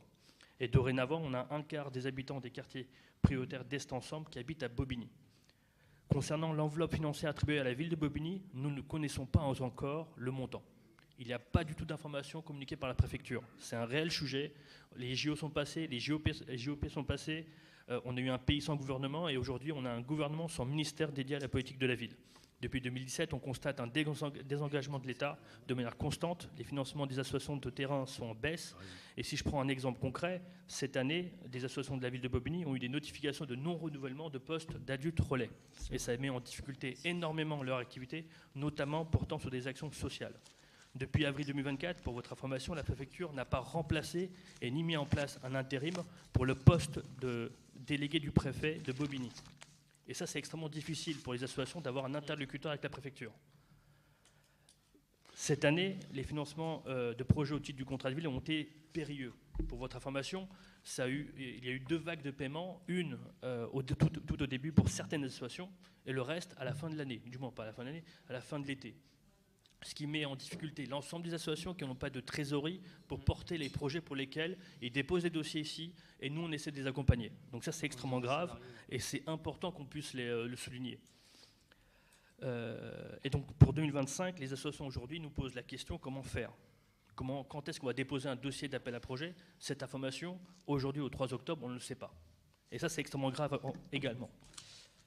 C'est un moment grave et à Est Ensemble, avec l'initiative de la vice-présidente et notre élue Christine Favet, des réunions entre les élus de l'EPT Est Ensemble ont eu lieu pour essayer de constater la situation sur tout le territoire et de mettre en place des actions pour avoir des réponses de la part de la préfecture. Un courrier devrait être communiqué prochainement à la préfecture et j'espère bien qu'on a une réponse pour avoir des réponses sur cette situation assez grave. Au quotidien, nous sommes interpellés par des associations auxquelles nous sommes incapables de fournir des informations, ce qui nous met extrêmement en difficulté et ça prouve l'absence de collaboration de la part de la préfecture. Il est urgent de réagir. La situation actuelle appelle à une prise de conscience et un engagement fort de la part de l'État et les habitants des quartiers populaires, notamment de Bobigny, méritent notre attention et notre solidarité. Merci beaucoup. Merci, tu as eu raison de le préciser. On est intervenu auprès de la préfecture pour soutenir ces associations qui n'ont pas obtenu les moyens qu'ils avaient auparavant. Et quand on parle de politique de la ville, on voit bien tout le travail réalisé par les associations de la ville de Bobigny, par leurs bénévoles. Et heureusement, effectivement, qu'il y a le soutien de la préfecture, puisqu'il y a quand même des moyens qui sont apportés par la préfecture, même si on est d'accord avec toi, Ranjit, pour dire qu'ils ne sont pas suffisants au regard du travail qu'on devrait pouvoir faire sur la ville de Bobigny. On l'a dit à plusieurs reprises. Et en lien, bien évidemment, avec Est Ensemble, qui nous soutient tout particulièrement. Donc on va continuer à se battre auprès des services de l'État, auprès des services de la préfecture, parce qu'on ne peut pas nous dire d'un côté qu'on a des populations fragiles, et on le sait, et que de l'autre côté, les moyens n'y soient pas. Voilà. Et après, on va nous rabâcher qu'on a encore obtenu une compensation de 7,2 millions d'euros. Je rappelle que cette compensation, c'est simplement, c'est à peine l'inflation 2022, quoi. Mais bon, ça, ils nous le répéteront, et moi je le répéterai effectivement dès qu'ils le voudront, ce que je leur dis habituellement. Donc là, c'était le mémoire numéro 24, validation du contrat de ville 2024-2030, engagement quartier 2030. Qui est pour? Merci. Qui est contre? Qui s'abstient? Mémoire numéro 24 adopté. Mémoire numéro 25, aide au projet des collèges et lycées de la ville pour l'année 2024. Malik peut-être, ou il n'y a rien de spécial par rapport à cette année? D'accord. C'est une reconduction des projets qui sont portés par les différents collèges, et tous les collèges sont financés. Bien évidemment, sauf s'il y a des collèges qui ne portent pas de dossier. Excuse-moi. En fait, même s'ils ne sont pas là, mais c'est vrai que j'ai oublié que des fois c'est enregistré. Donc ça peut permettre à ceux qui veulent approfondir la question seuls. Donc tout à l'heure, on parlait des jeunes sur la question des classes vertes, de toutes ces choses-là. Ce qu'il faut savoir, c'est qu'aujourd'hui, au niveau de l'éducation nationale, donc là on dépasse vraiment le cadre de la ville, il y a vraiment des carences. Et pour ces jeunes-là, on avait l'occasion d'en parler quand on parlait de la sortie du Covid et sur le bienfait des sorties pour ces jeunes. Lorsqu'on fait les commissions, parce que même sur le fonctionnement, on a des jeunes qui viennent avec leurs professeurs pour présenter les projets. C'est porté des fois par les associations sportives, mais aussi par des professeurs sur des thématiques bien précises. Donc ils peuvent aller en Espagne, visiter l'Andalousie, ils peuvent aller sur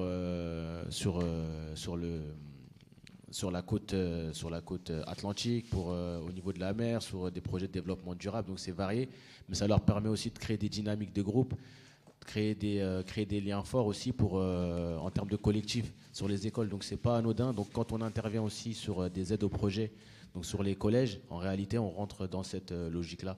Donc c'est vrai que c'est un élément de réponse déjà sur cette question-là. Et tu as raison, et de préciser que ce n'est pas une obligation pour la ville de Bobigny de le faire, puisque c'est les collèges chez le département, mais en lien avec le département, on travaille effectivement à faire en sorte que ces projets puissent être accompagnés. Et voilà. Justement, ça c'est important à dire, et c'est les professeurs et les chefs d'établissement nous le disent, la contribution de la ville, même si elle n'est pas la totalité des séjours, permet que le séjour se fasse. Parce que sinon, le séjour ne se fait pas. Donc concrètement, sans l'intervention de la ville, beaucoup de projets ne pourront voir le jour. Et à moins que le reste à charge pour les familles soit répercuté. Et justement, ce n'est pas ce qu'on souhaite et ce n'est pas ce qu'on veut. Bien sûr. Merci Malik. Donc ça, c'était le mémoire numéro 26, convention concernant la mise en place d'ateliers éducatifs sur la pause méridienne au sein des 4 collèges de la ville, qui est pour... Ah non, excusez-moi, c'était le 25. Le 25, aide au projet des collèges et lycées de la ville pour l'année 2024, qui est pour. Merci. Qui est contre? Qui s'abstient? Mémoire numéro 26, convention concernant la mise en place d'ateliers éducatifs sur la pause méridienne au sein des 4 collèges. Malik? Juste rapidement, pour répondre aussi, mais c'est dur de répondre à un absent, mais c'était concernant justement ces conventions-là. On parlait de décrochage scolaire. On sait très bien comment ça se passe au niveau des collèges. Et l'idée aussi de cette présence, au-delà des activités culturelles, c'est aussi d'identifier, de travailler en lien avec les chefs d'établissement, les CPE, pour pouvoir justement assurer une continuité et permettre aussi d'avoir un double apport au niveau des jeunes et éviter ces situations de décrochage scolaire et de comportement aussi un peu pas dire déviants, mais on connaît les problématiques de harcèlement, etc. Donc sur toutes ces préventions aussi. Merci Malik. Mémoire donc numéro 26, convention concernant la mise en place d'ateliers éducatifs sur la pause méridienne au sein des 4 collèges de la ville. Qui est pour? Merci. Qui est contre? Qui s'abstient? Mémoire numéro 26 adoptée. Mémoire numéro 27, désignation de représentants du conseil municipal aux instances extérieures. Êtes-vous d'accord pour procéder au vote à main levée pour ces 3 nominations? Qui est pour? Merci. Qui est contre? Qui s'abstient? Le vote à main levée est adopté à l'unanimité. Désignation du représentant du conseil municipal au conseil de l'école maternelle Louise Michel. Je propose de désigner Madame Evelyne Planté. Qui est pour? Merci. Qui est contre? Qui s'abstient? Désignation du représentant du conseil municipal de l'école élémentaire Moyère. Je vous propose de désigner Monsieur Bilal Benagouga. Qui est pour? Merci. Qui est contre? Qui s'abstient? Désignation des représentants du conseil municipal au conseil du lycée André Sabatier. Je vous propose de maintenir M. Rached Zéhou en tant que titulaire et de désigner M. Bilal Benagouga en tant que suppléant. Qui est pour? Merci. Qui est contre? Qui s'abstient? Merci. Avez-vous des questions sur les décisions du maire prises en application de l'article L. 2122-22 du Code général des collectivités territoriales? Sinon, l'ordre du jour étant épuisé, la séance du conseil municipal est terminée. Je vous indique que la date du prochain conseil municipal sera le 12 décembre 2024. Merci et bonne soirée.